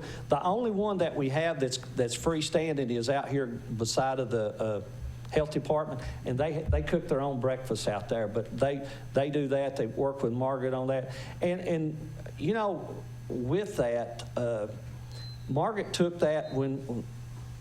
She does an amazing job with it. She actually has been able to go in there and redo a lot of those places that this year they did. Anderson County High School, Lake City, and North, she put in new serving lines. And that's all done outside of our budget. That has to be budget neutral with that. But she does an excellent job on that. And if you saw, they actually had her on WVLT. She went over and showed everybody how the meals were prepared and how they were cooked, and they got to eat some of the meals, which is pretty neat. Thank you for that. Thank you, Commissioner Creasy. Commissioner McCamey. Dr. Parrott, you said that we lack 0.1% being an exemplary school. Yes. And you pointed out that we actually exceeded that So technically, we are an exemplary school. Yes. How many are there statewide exemplary school systems? I think they were 16. Clinton City is exemplary school system for the second year. I'm not sure. Maryville is exemplary. I don't know around here who else is that, but I think those are the things. We were exemplary in achievement, and we were advancing in growth. And so we had a school that they said that that the teacher that somebody marked something wrong on all of the test booklets, so they throwed out all 48 of them. But when you have a breach, what it's called is a breach of confidentiality, and when you have that, usually somebody loses their job because they've either somebody's told them an answer, or the teachers got up and read the book, or something. It's a big deal, and we have to send all this stuff into the state. We have to say, hey, we had a irregularity. Here's how it does. We have to investigate it. I mean, Dr. Smaller has probably been part. It's a big deal, and then they have to come and they have to see what it is. Well, they said that 48 of our students were like that. Well, we didn't send in any paperwork. We didn't call them. Now, we had the other couple of places where a kid would get sick and throw up on a document, and we documented those, and we did all of those things. And the state, we didn't get scores for, we didn't get scores for the third grade at Norris Elementary School, one of our highest elementary schools. Yeah. And we sent in thing, and we got quick scores back from them, so we know they've been scored. But then they said, oh, because this RI was marked on there, you can't get them. And I sent I did an appeal. I sent the Commissioner of Education. I sent everybody I knew and asked them that I wanted to see the test booklet. If we done something wrong, I wanted to see the test booklet. And I did not even get my email answer. So technically, we're one of 17 statewide exemplary school systems. Yes. Sounds great. Yeah. We got a big event coming up Friday night. Yeah, there may be a ball game Friday night. I think so. Yes, we have a ball game between Clinton and Anderson County. It'll be at Clinton Stadium. It's a great time. It's going to be a great atmosphere. Part of the funding that you all do for Channel 95, and they may not toot their own horn, but you know, they're installing I don't know what it's called, but the one of the cameras that go over the top of the players, we're going to have one of those now through Channel 95. So that's a pretty big deal. So they do an excellent job with that. But okay. Yeah. Tickets are on sale at Clinton High School and Anderson County for the big game. Buy early and buy often. Right. Do you have anything, Commissioner Scott? No. Okay. How'd the Fill the Bus go? It went great. I tell you, you don't usually get teary-eyed, but there was this man and woman. They came in and they said hello, and we were there on a Saturday, and there's a lot of these stories, but this one, it just hits me. They come out, and they've got a whole buggy there, and they say, hey, we bought you something. Well, I think it's groceries because I see this big white jar there, and I said, well, we'll take your bag. And he said, no. He said, it's the whole buggy. Wow. And it was it was a couple of $100 worth of stuff that they'd went in. I said, well, what about your milk? He said, oh, no, that's glue, so, but and you saw things like that from people that didn't even know us, that just came and did that, and they've already talked about they want to do it again next year, and we filled a bus up. We took almost 4 truckloads because they won't let us drive a bus, but we have to let the bus. But we took 4 pickup truckloads on Saturday over to the teacher depot. That's awesome. And it was pretty neat. Good deal. Good deal. Good. Last thing I'll ask is, I know I'm way ahead early, but the flu shots. We've got them scheduled. We do that. Ms. Hurt, our health coordinated school health director, she gets those donated, so we have to kind of wait and see when the people are going to donate those shots to us, so we get them, all of them are at no charge. But I think she's got that plan right before fall break, as early as we can. And for the parents, they just need to sign a release form, and they can have a free flu shot. Just fill out a release form, and you don't have to, we do everything else. Yes. And for those in high school that don't want to take it, we can still make them take it. That's it. That's for my son. Okay. Any other questions for Dr. Parrott? Thank you, sir. Appreciate what you do. Hey, and thank you all for trusting us with our budget and trusting us with what we're going to do with our 10-year plan. And I can assure you, as long as I'm director of schools, you'll be satisfied with what we do. I'm going to make sure that money's used for what it was appropriated for. Thank you for the comments, and we trust you. Would like a 10-minute recess. Is that okay with everyone? All right, let's recess 10 minutes. We're back at 8:10. Yeah. It is off. Somebody's moved it up. It used to be mine. Yeah.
For too many decades, Tennessee has ranked in the bottom 10 among the least healthy states. But because thousands of people across the state are joining the movement to be more active, eat better, and reduce tobacco use, we are creating a healthier Tennessee. That movement has taken hold here in Anderson County, where a local committee has led a grassroots effort to achieve the Governor's Foundation for Health and Wellness Healthier Tennessee Community Designation. Active Anderson was lucky enough to receive funding from the Healthier Tennessee Communities Initiative. With the support of community programs, we are looking to increase healthy physical activity, better nutrition, including run clubs and competitive track events, gardening, tobacco education, and focusing on prevention of new smokers. This movement doesn't end with the designation. In fact, it's only building. To get involved with the Active Anderson Committee, visit facebook.com/ActiveAndersonTN.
Oh, that means they're on time still.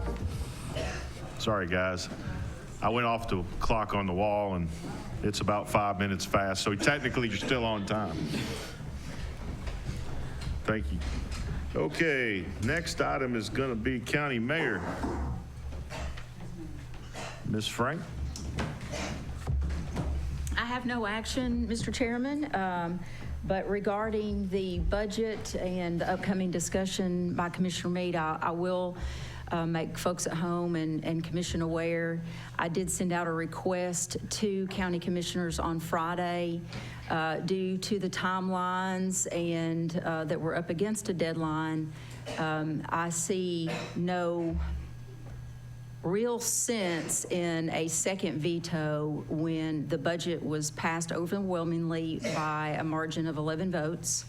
And the email that I sent to Commission was if any commissioners wish to change their vote and would like me to veto in order to give them an opportunity to vote again, that I would do that, but that has not happened. So I'm officially notifying you that I'll return those resolutions to the clerk's office tomorrow, unsigned but not vetoed.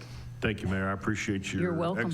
explanation and understanding of the need for us to have that budget in by August 31st, and I appreciate your hard work and the Commission's hard work and all the department heads in getting the budget down to a reasonable number, I guess you could say. And as they say, the teamwork makes the dream work. So I feel like we're in a good spot, and I appreciate that. So with that said, it's your official notification to this body that you're just not going to sign the resolution and the tax levy. Therefore, it'll take effect 10 days from the date that we passed it. Is that right? Jay, is that right? Yes, sir. Okay. All right. Commissioner Meade. Thank you, Mayor. I was going to have some other things to say, but now I'm just thanking the mayor for clarifying that and putting us on a track that we can now feel comfortable that our budget will go into effect before the state would move against us. Thank you. Thank you, Commissioner Meade. Anything else for the mayor? And you guys are taking it easy on her tonight. This is your chance.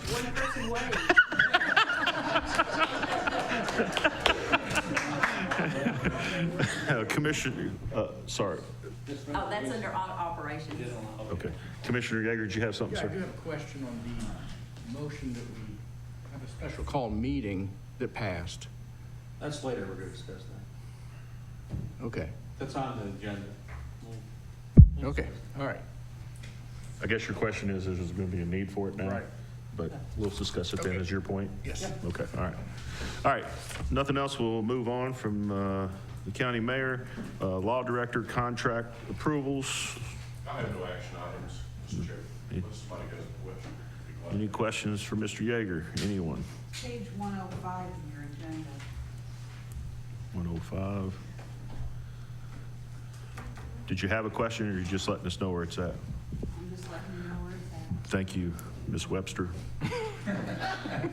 It's always appreciated because I never know where I'm at, and you know that. Yeah, you saw me. Yeah. All right, any questions for the law director? Did you have a question, sir? Commissioner Yeah, Creasy? and I spoke with the law director at break. I just wanted to,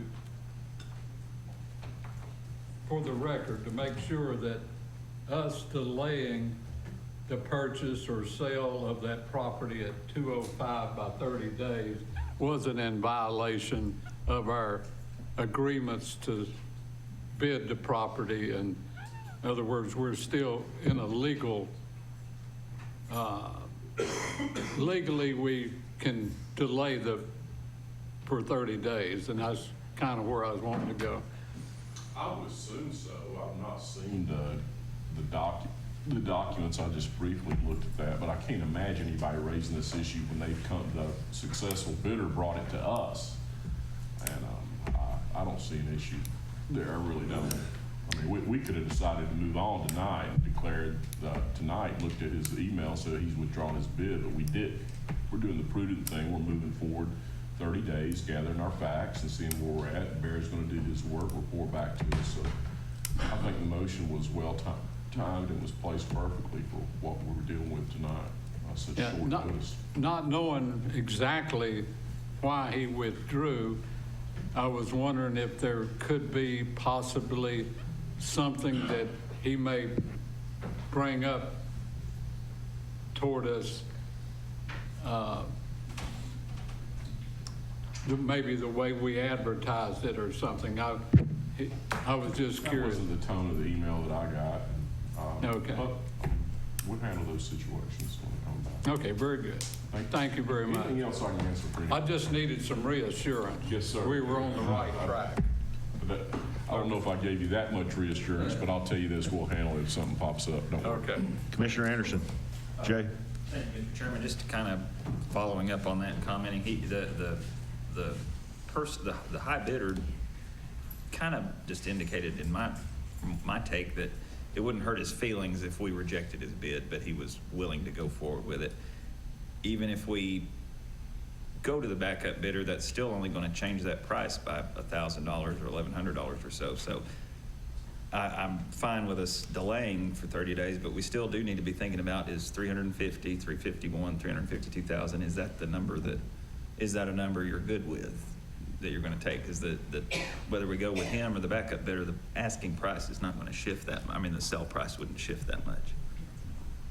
I was just wanting to make sure our actions were proper and legal. Thank you. Thank you. Commissioner Scott?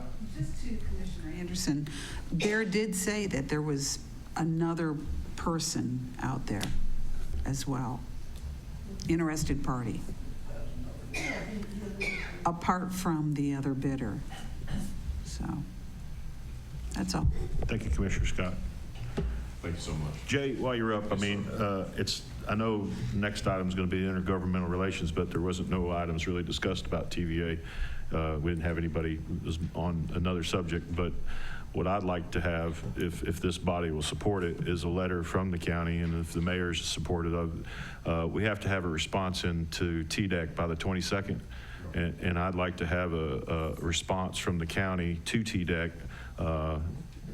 You know, I don't know if this is appropriate, but I'll give the gavel to Mr. Vice Chairman so I can go ahead and say it. I want to oppose the construction of a structural fill and the relocation of the branch that they're just speaking of, the creek in our terms, branch in their terms, at that location.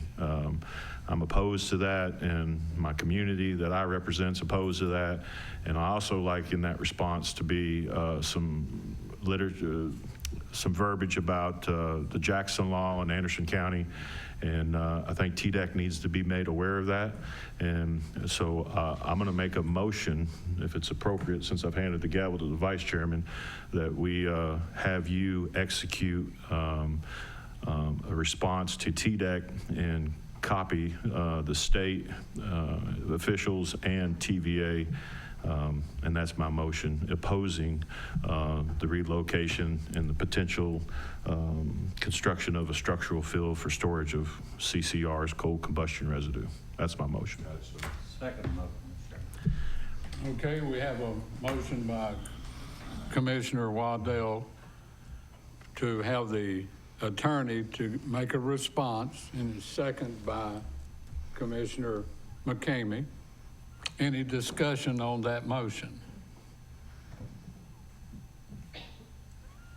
Commissioner Denningberg. Absolutely. I want to offer my full backing on the motion that Chairman Waddell has made. I think it needs to be as strong as we possibly can make it. And I think this is something that they may be just going through the motions, but I think that we need to do the same thing and to protect the interest of the voters of Anderson County, the residents of Anderson County. Thank you. Commissioner Meade.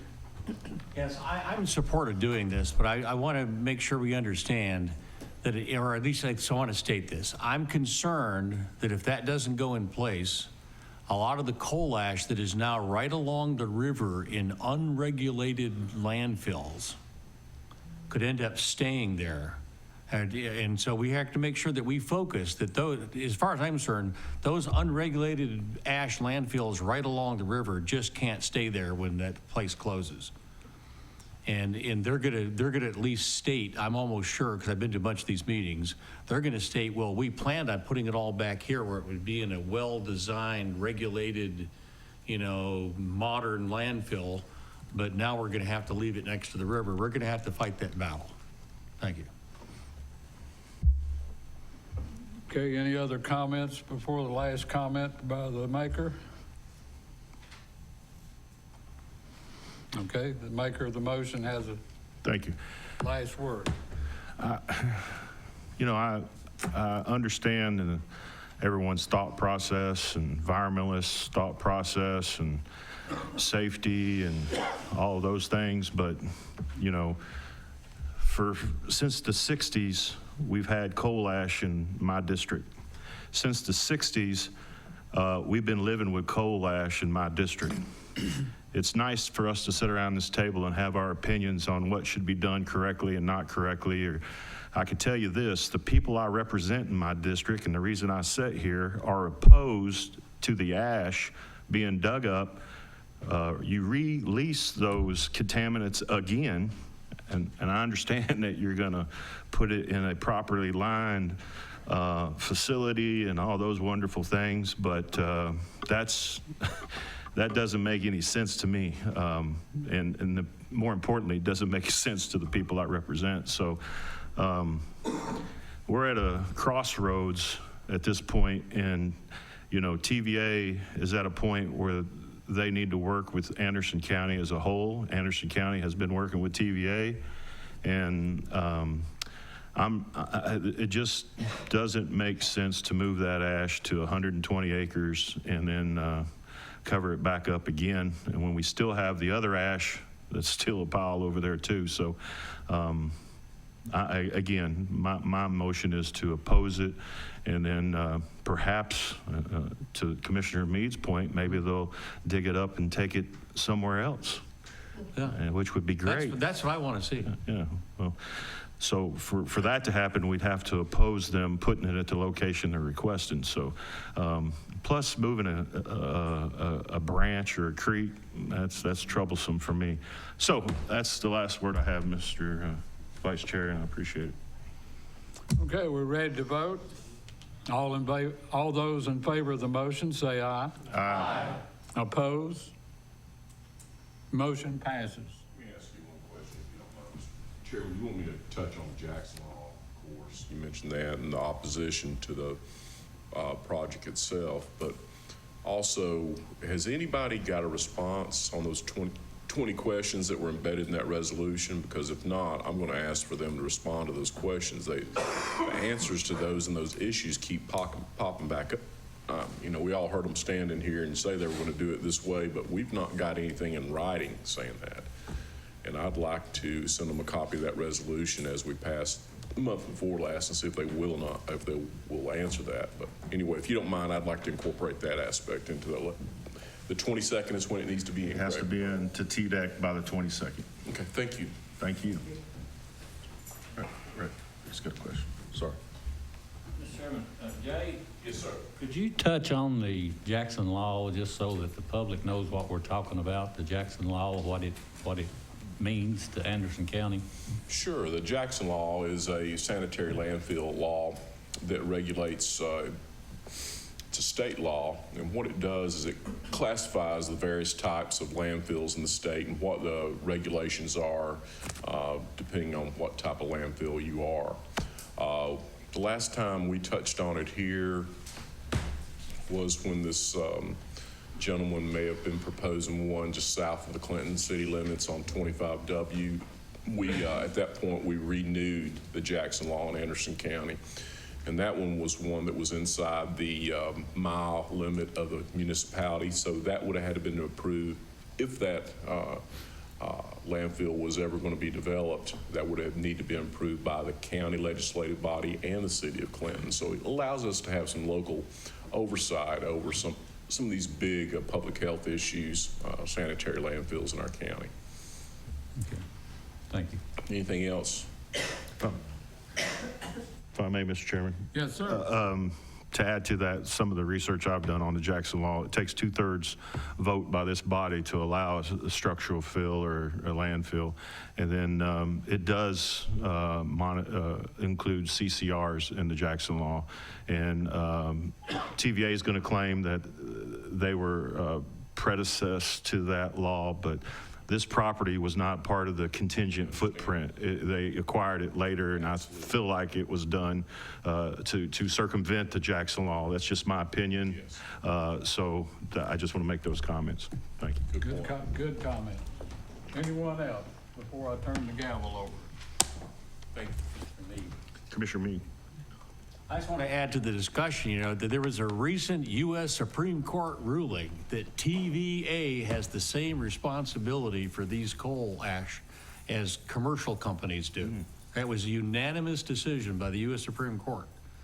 And recently, some private companies, utility companies in North Carolina, I know, were ordered to remove all ash completely from the sites there. And that was a commercial entity. And the Supreme Court ruled that TVA, for its activities as a utility, have no immunity that they used to claim for many, many years, okay, because they were a federal organization. Well, when it comes to running that power plant and that coal ash, they are just a utility corporation, and therefore they are subject to the same laws as a public utility.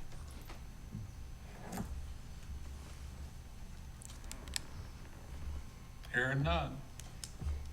Thank you, There Vice you Chairman. are. I appreciate it. Chairman. Thank you, sir. Next is the committee reports, intergovernmental committee report by Chairman Denenberg. Thank you, Mr. Chairman. Intergovernmental Committee met, August 12th in this room. Members present were Tracy Wandell, Shane Val, Catherine Denenberg, Tim Isbell, Bob Smallridge, and Denver Waddell. Everyone was present. Others who attended were Terry Frank, our mayor, and Jay Yeager, our law director. The meeting was called to order. There were no citizens appearing for discussion on the Bull Run project. There were,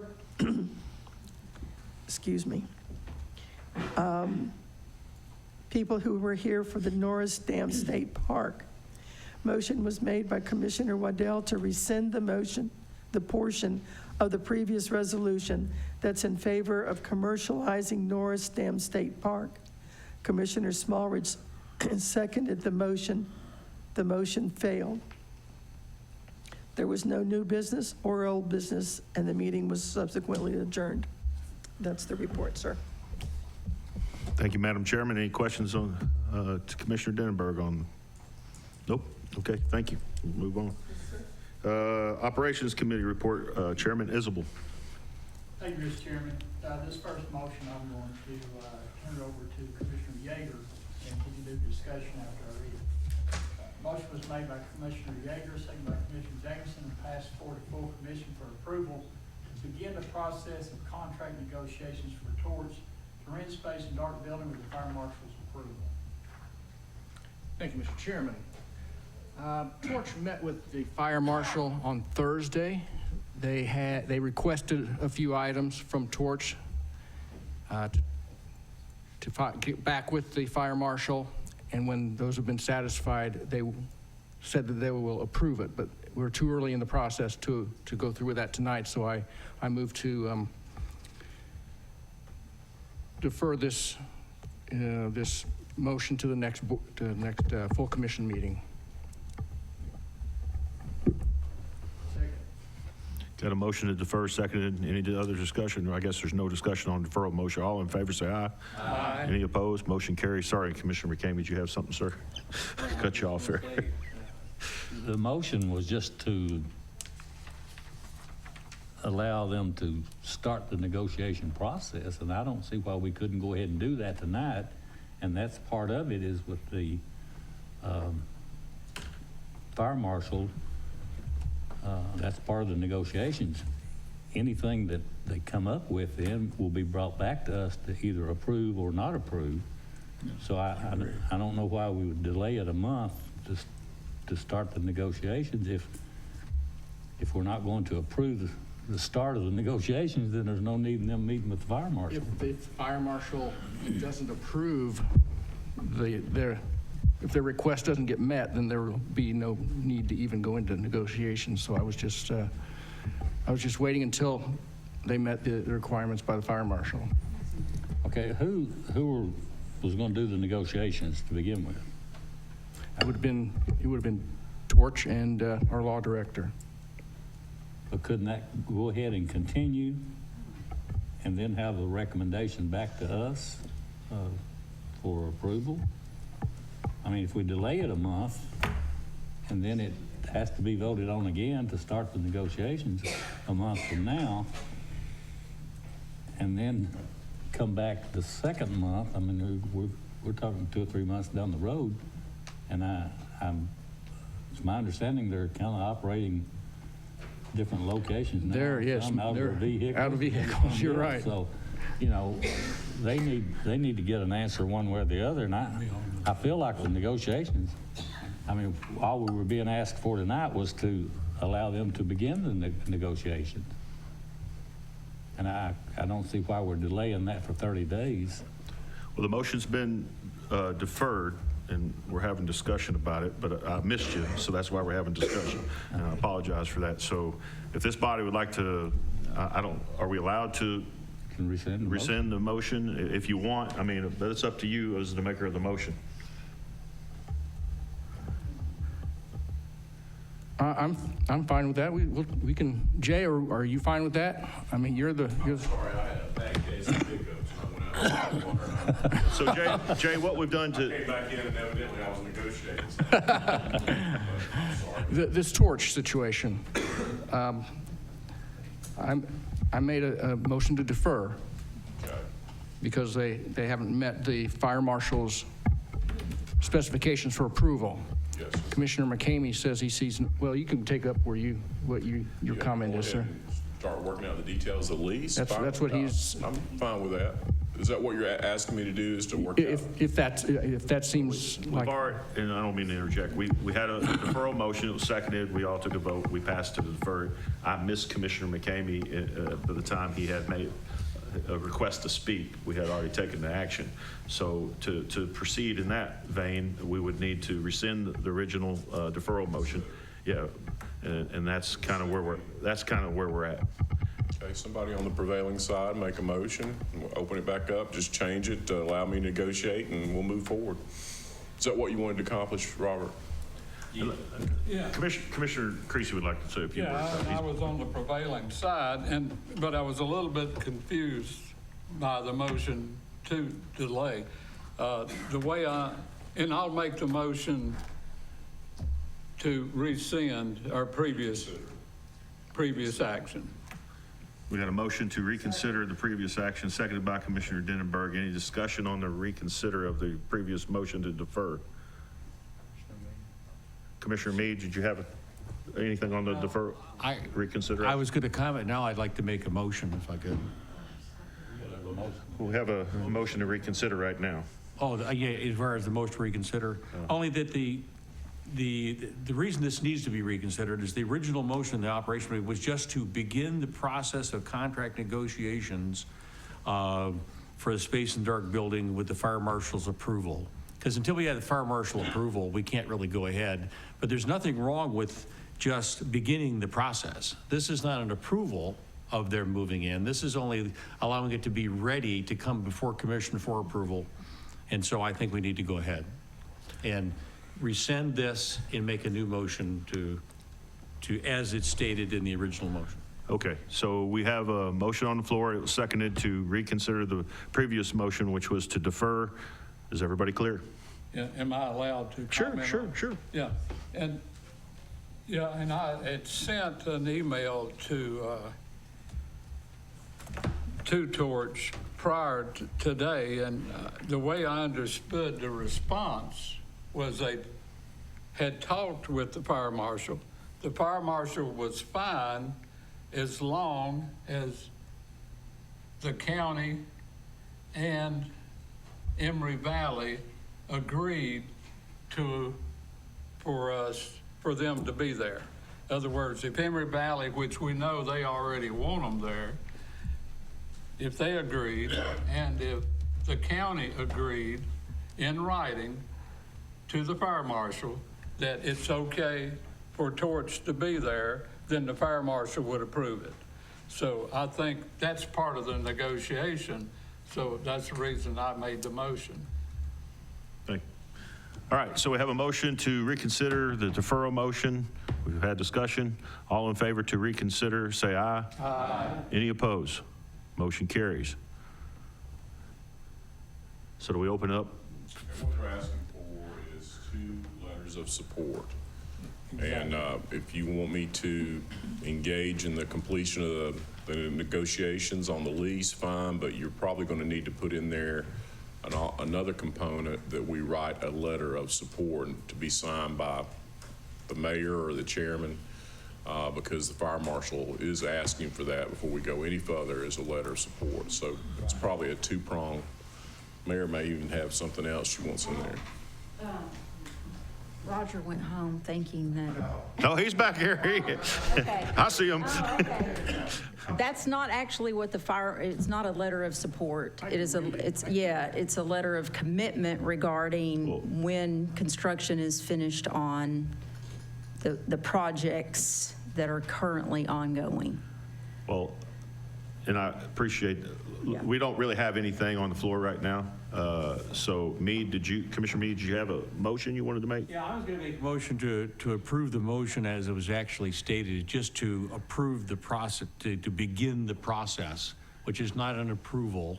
Because my understanding is that the fire marshal has not yet clearly stated what the conditions would be, only that it would probably be approvable. But has the fire marshal actually stated that there would be no construction requirements and there would be no modifications required to the building? I don't know that we have that yet. So your motion is what? Is just to begin for not just the operations committee, but now the full commission to approve the beginning of the process of contract negotiations for Torch. That would allow the law director to be involved, and it would allow Torch to talk, and it would allow the fire marshal to give us a final answer, I believe. We have a motion. Is there a second to Commissioner? Second. Commissioner Creasy seconds. Any discussion, Commissioner Denenberg? Thank you, Mr. Chairman. I have one question. Do we have any idea how much longer Emory Valley is going to be there with the daycare? We don't know. We're 3 to 4 months out on the Little Red School building with Pring. That was kind of, I went and talked to, I met with the fire marshal and Torch, and that's kind of the process. They're wanting a letter of commitment from Anderson County saying that they will be out. And kind of like I said, I can't get a letter of commitment because I don't know when it's gonna take place or whatever. And even at that, like I said, still yes, you have to go to, we went to the state fire marshal, then they sent to Nashville. And that was the response that I got back, if we comply.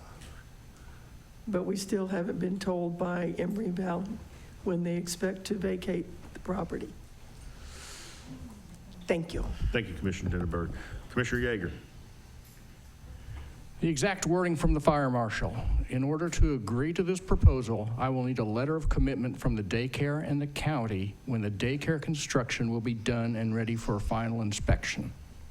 That is the wording that they're requesting. Okay. Again, the motion is to continue the process and negotiations and the fire. The full commission approves the process to proceed. Yep. And then we'll approve it at the appropriate time. Yeah, we'll take it up again and actually take action. So this is just to continue the process in essence. Any other discussion? So the wording can stay identical to the one that was passed in operations, is what I'm saying. If the maker of the motion and the seconder is comfortable with that? Yes. Commissioner White, sir. I can't believe that I'm the only one up here that's opposed to this. You're not. I think this is such a mistake to put these folks in our building over there. This is the wrong area. They ought to be in a commercial area somewhere where they can be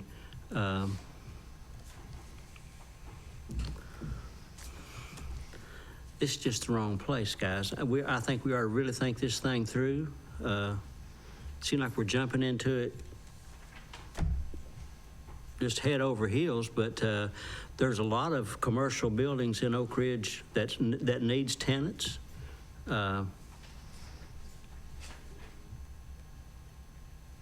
This is a professional building. We've put a lot of money in it. I just think it's a bad decision. And I'll even put my money where my mouth is. If they'll rent them a building over in some commercial spot, I'll pay a month's rent once a year to get them a good place of their own. Let them buy them a building. Let them rent a building. Let them rent them some rooms in a commercial building somewhere that's, well, I'm opposed to it, and I'd love to see us walk real slow on this. Thank you. Thank you, Commissioner White. Commissioner Anderson. Thank you, Mr. Chairman.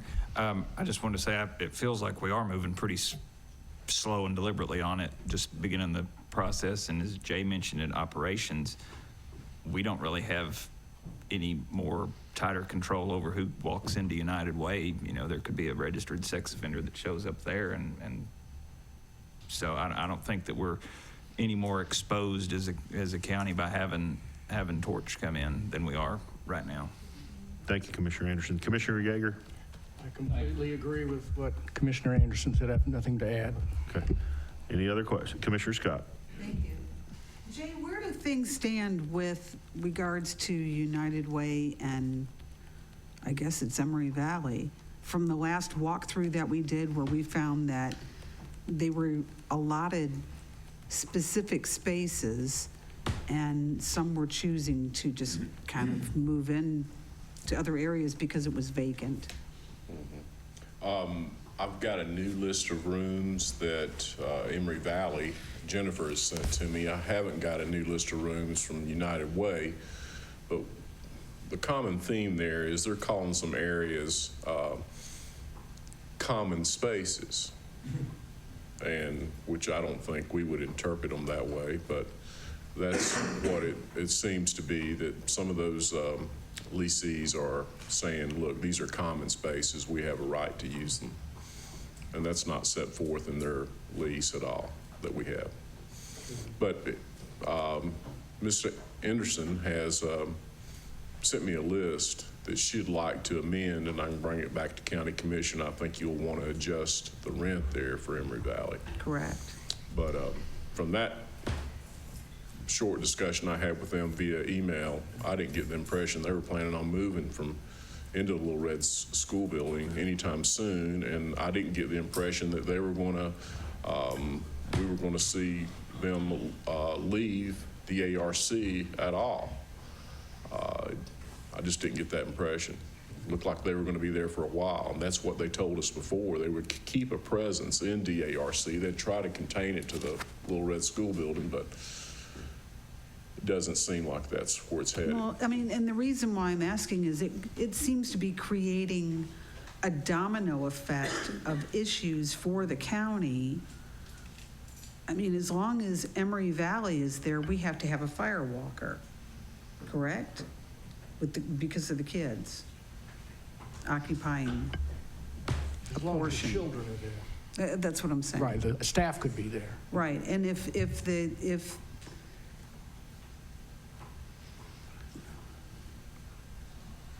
would it not be best to bring Emory Valley in and find out what their intentions are and how long 3 months really is? I can do that via email. And the reason why I'm They've got asking- a lease on the place that the county commission approved. And I understand the line of questioning, but we have a motion on the floor. I understand that, and the reason why I'm asking, though, is because if we approve for negotiations to begin with Torch, and there's issues because of the children and the fire walkers and the necessities at hand there, I don't want to hear from Emory Valley, it's going to be 3 or 4 more months, in 4 more months.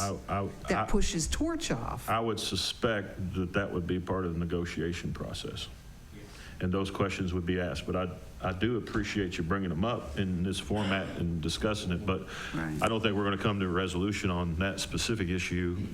That'll be a part of the moving forward to investigate, negotiate.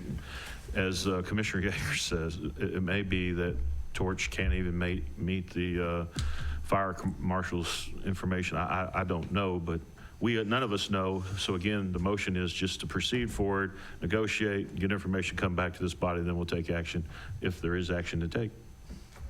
All right, thank you. Any other questions? Anybody? All right, let's go to the board and vote. Yes is to proceed with negotiation discussion. No is you oppose it.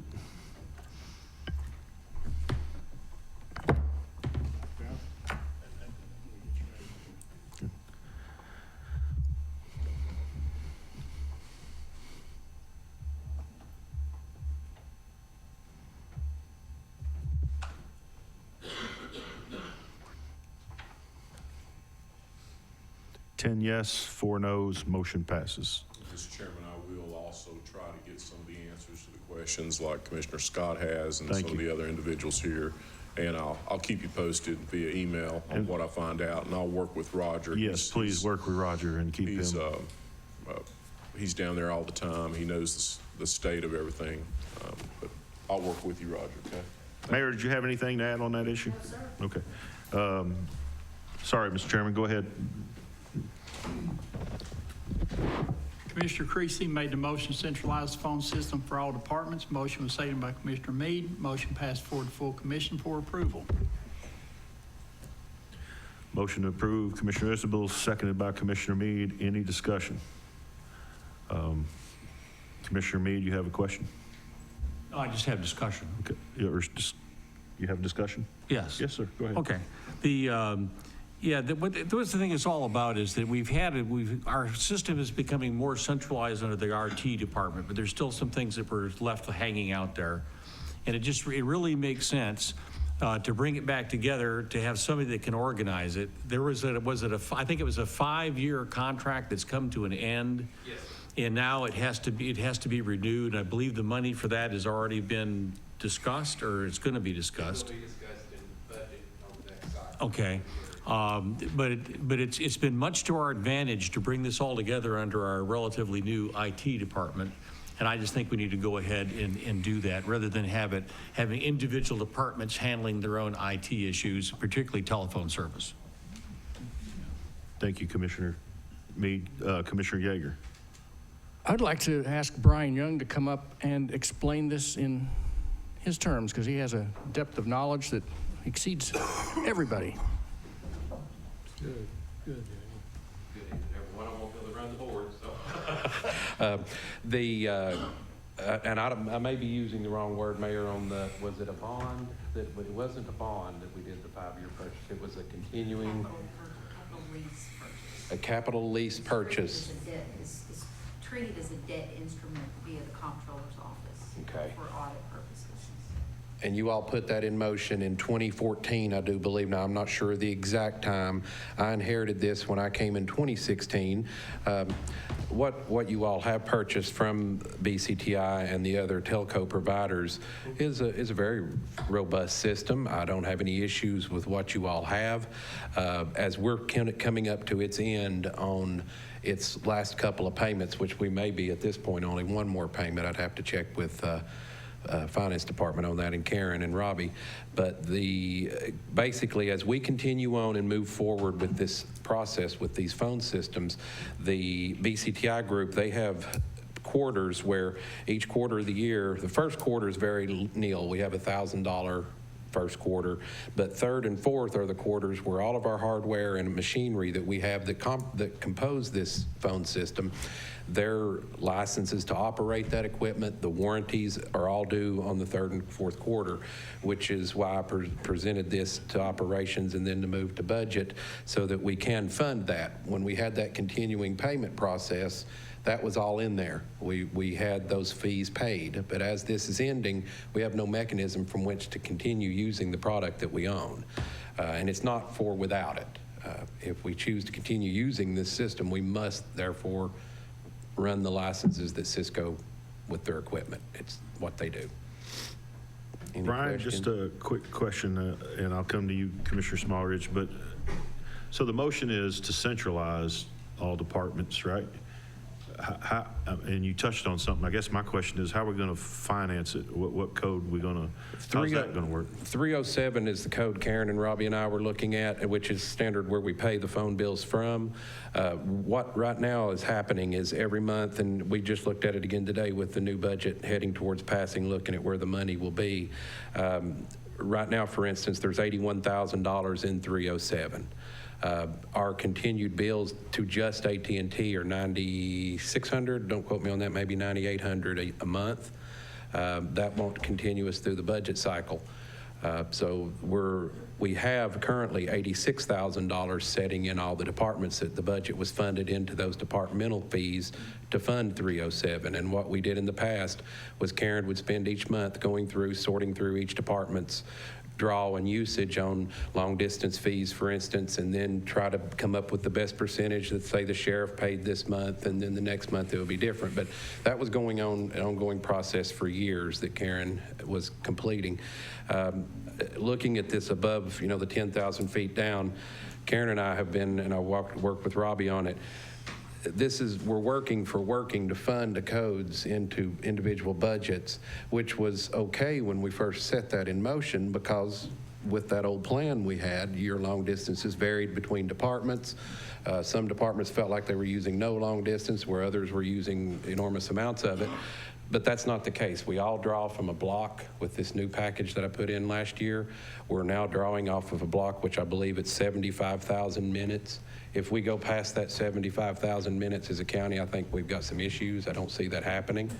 But as it stands, there's not the contention of, and I don't want to say contention as the word, but there's not the aggravation of who's using it this month. It's a centralized amount of money that has to be paid, whether it's paid from General 101 or 307 or from individual budgets.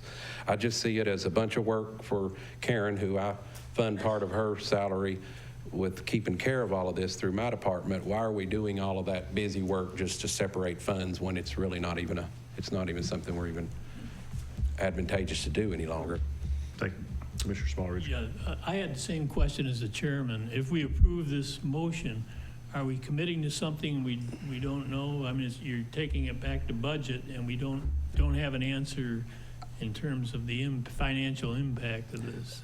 Karen and I would like to look at what we're thinking of, and this is an initial ask that I was going to bring to Jerry, is we believe at this point we need 180 in 307 to function properly. Between the 81 and the 81 that's already there and the 86 that have already been distributed to the departments, that's 164, if I'm thinking about that correctly. So we're already pretty much there. But I was going to work that out with the budget department to find out where those numbers truly are. And I'd like to get back into the fundamentals of how we're funding. That's part of the discussion I'd like to have with budget is how are we funding 307 in the past? I know it's a general code or general, I forget the words, I'm not the finance person, but that was a general fund funded code. Yearly that money replicates for the phone system. This has gone back for. It seems like to me, Brian, and I don't recall directly, but again, this is just going to go back to the budget. And Yes, budget will make. that's where I was but headed with it. It seemed like we took some money out of a bond to pay for this stuff.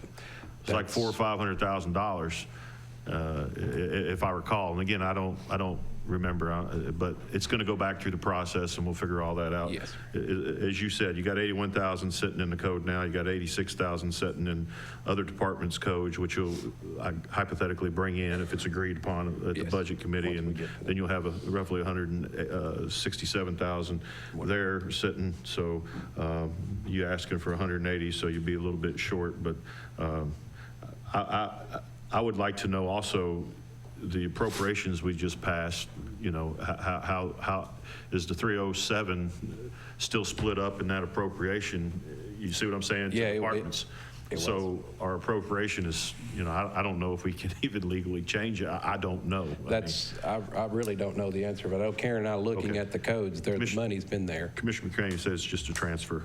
But look, we don't need to make this difficult tonight. There's a lot of questions unknown. I like the idea of centralizing. I think that's the gist of the whole commission. But Commissioner Smallridge, did you finish your question? I'm sorry. Yeah, do we need to approve this motion tonight? No, I think best is to come Without to. knowing the financial impact, even though we say the money is there, it's just a question of whether we need to approve this motion.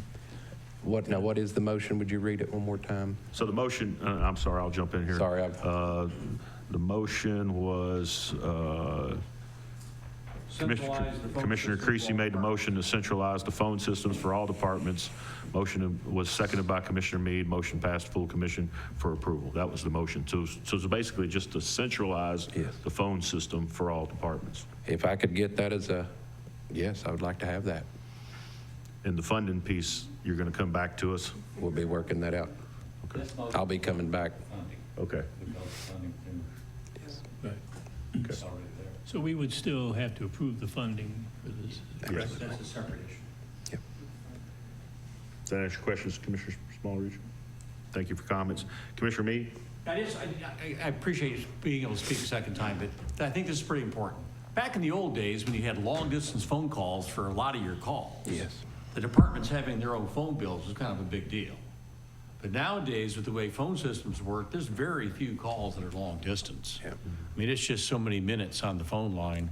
And so in the past, where one department had a lot of long-distance phone calls and others had none, you could see how people that had almost none would feel it was unfair that they were paying like an equal amount towards the phone service. Mm-hmm. Whereas nowadays, where just it's there, you can just use it. In long-distance phone calls, I think they have to be international. They can be Canada and the U.S., I think, and probably Canada and Mexico. I'd need to get the 100% on that. Yeah. But and so we just don't see. But that whole, I can remember in the old days that my wife calling her mother was 89% of my phone bill.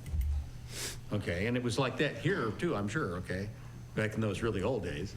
But nowadays that there's really no long distance calls, it makes so much more sense to have this phone service as a service that's provided to the departments, and we just cover the cost. I would like to add something. I do know that in the past, I've talked with some of the older finance staff that's been there a while. This was the case. It was all centralized, and where the one person was explaining where her point of view was is that as we grew, cell phones came out, pagers ended, everybody started getting handhelds. Then what started happening is that there become issues over who got this phone or who department. And then it started getting into financial concerns over whether it should stay centralized. And that's where from, prior to me being here, I don't know the exact how that applied, but. Well, let's go to the board and vote. We'll wait on you. Let me get back to the board so you can vote. Yep. So this is a motion just to centralize the phone systems, as Commissioner Isabel already stated.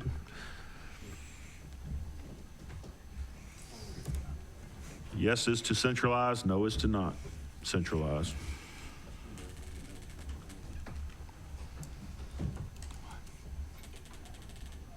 Motion passes 14-0. Sorry, Commissioner Isabel. Go ahead, Chairman. Motion was made by Commissioner Kamey, seconded by Commissioner Jamison, and passed forward to full commission to authorize the mayor to apply for non-matching fund grants for Anderson County Animal Care and Control and to form a committee for capital fundraising efforts. Have a motion by Commissioner Isabel, seconded by Commissioner Meade to approve. Any discussion? Any questions? All in favor say aye. Aye. Any opposed? Motion carries. Mr. Chairman, the next one I'm going to read was not sent to full commission for approval, but this is an FYI, and the mayor may choose to speak about it.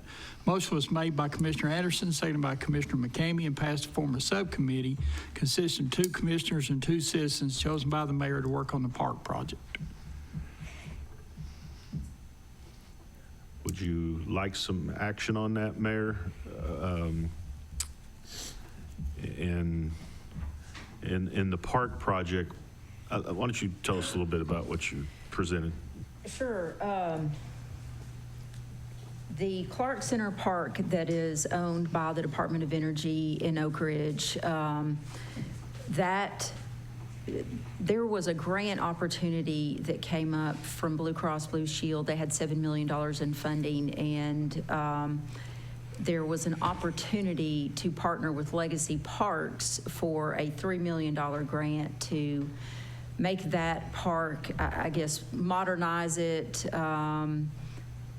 make it more passive. And what I brought to operations was just the opportunity to discuss if there was a way for the county to be in a position to enable that park to be modernized. I pointed out, if you look at Shelby Farms, and if folks at home want to Google that, that is a large property. I think the county actually used to own it. I think inmates were even worked there for a while. They entered into a memorandum of understanding with a conservancy, much like Legacy Parks, and they manage that for Shelby County. And so there is a relationship there between Shelby County government and that conservancy. And long-term, what this would look like, I don't know. And that's why I thought, let's just explore this idea. I know the city of Oak Ridge had explored it once before, I think back in 2014.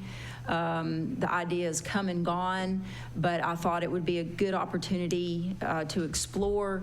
The next grant doesn't come around until next August, so there's plenty of time to look and see what would this mean for the county, what would it mean in terms of responsibility. Is it worth the benefit, you know, the cost benefit? What would it entail as far as a commitment from the county? Lots of things to explore, but I did not want to just go out there on my own and do this on my own. I thought it would be wise to have some members of commission as we explore this topic. Thank you. So it passed in operations to do a subcommittee. I'm not sure what's required to establish a subcommittee. Do we have to, it's already done in that process, isn't it, in the operations? We don't really need to take any action. So really this was for information, and you'll form the subcommittee as outlined here. Yes, sir. And then if anybody that's listening that wants to participate, and they contact your office? Yes. Yep. Okay.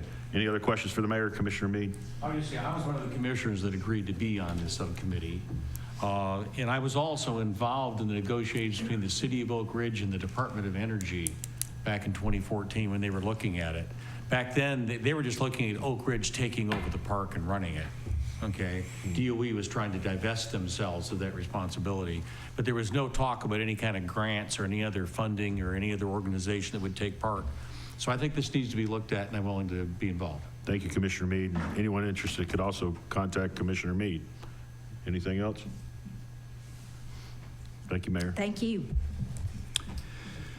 Motion was made by Commissioner Meade, seconded by Commissioner Jameson, and passed forward the proclamation for the Clinton 12 commemorative walk to full commission for approval. And that's the proclamation that was read by. I have a motion by Commissioner Isabel, seconded by Commissioner Scott. Any questions, any discussion? I would like to take this moment to thank Commissioner Denenberg. I know she thanked everybody else except herself. And I just want you to know how much all of us appreciate your hard work in this effort. You're a real champion, and I appreciate it. So thank you. Any other questions, comments? All in favor say aye. Aye. Any opposed? Motion carries. Discussion of taking up the rail line from a portion of Scott County and Anderson County. Motion was made by Commissioner McCamey, seconded by Commissioner Jameson. Ask for the mayor to work with law director to bring a resolution to hold off taking up the rail line to full commission for approval. And we have that. The mayor actually gave us that earlier. I have a motion to approve. Commissioner Yeager? Yes, sir. Seconded by Commissioner Denenberg. Any discussion? Seeing none, all in favor say aye. Aye. Any opposed? Motion carries. That concludes my report, Mr. Chairman. Thank you, Chairman. Appreciate it. Great job. Next is the ADA committee report, which was moved from consent agenda. Commissioner Vice Chairman Creasy, sir. Yeah, and the reason I made that motion, last month, we lost one of our ADA members, and Mr. Gillum served our committee for at least 20 years, and he was an outspoken advocate for those with disabilities and for seniors in our community at Oak Ridge and Anderson County. And I just wanted to bring that up is the reason I made that motion, so that we can recognize him. We were hoping to do a resolution or a proclamation to honor him, but I couldn't get a hold of any relative or the attorney doing the probate, so I couldn't follow through with that. But I wanted us to all recognize his achievements, because he was very outspoken. And if you didn't get to read the article the Oak Ridger did on Friday, August the 2nd, I'd encourage you to go online and try to read that. They spoke very highly of him, and Louise made some comments about his contributions. And so I just want to recognize Leroy as a real hero for us. Thank you. Thank you, Commissioner Creasy. For those of us that knew Leroy, he had a very strong voice and a booming voice that you would not forget. And not only did he do the things that you mentioned, which I agree with wholeheartedly, he also was a big advocate for veterans as well. He served in that capacity, so thank you for bringing it to our attentions, and thoughts and prayers with him. Thank you for doing that. Next is old business. Any old business? Oh, sorry, Commissioner Meade. I apologize. I just want to say, Leroy lived in my district, and one thing you can certainly say about Leroy is you always knew where he stood. Yes. Clearly. Okay. Old business. Any old business? Okay. New business. Special call meeting August 30th was requested on this to be added on this agenda. As it relates to budget items. Commissioner Meade, would you like to address that? In that the mayor has made her statement that she is not going to veto the budget, I feel safe that we no longer have a need to schedule a meeting on the 30th to counter any possible vetoes or problems with the budget. Correct. Any discussion on that? We're good? Okay. I'd like to have Andy come up from Channel 95. He had a special announcement he'd like to make. He wanted me to make it, but I think people get tired of hearing me talk. So this is Andy Garrett, Channel 95. You're on the spot. Tell us this important announcement. You're having me reveal my identity tonight. I've been working hard at this. State your name and your address. I'm just kidding. All right. So good evening, Commission. I wanted to announce our football games we have for the upcoming year. Next week, 23rd, we'll be at Clinton High School, where they play Anderson County High School. On the 30th, we will be at Clinton High School again. They play, I believe, Christian Academy of Knoxville. Then we got about 2 weeks, and we'll be at Anderson County High School versus South Doyle. On September 27th, we'll be at Anderson County High School again. They play Jefferson County. And then on October 25th, we'll be back at Clinton High School when they play Campbell County. All games will be live. Throughout the whole, we cover band, we cover everything. So I believe they start either 7 or 7:30. I guess I should know that, but we're usually starting early anyways. I believe it's 7. 7:30. We usually go about 7:15 or so. So yeah, I just wanted to make that announcement. That way everybody can hear it at home. And that way we'll be announcing on the station, running ads for it and everything. So just wanted to make that announcement tonight. And that's about all. Band and cheerleaders, right? Yes, Cheerleaders, everything. too. Don't Yeah, forget we the cover cheerleaders. it all. We're several cameras, and we're doing it. So yeah. Commissioner Denenberg, did you have a question? No. Okay. Anything for Yeah, Andy any Weiss up questions or here? anything? Andy, while you're up here, thank you so much for changing the music on Channel 95.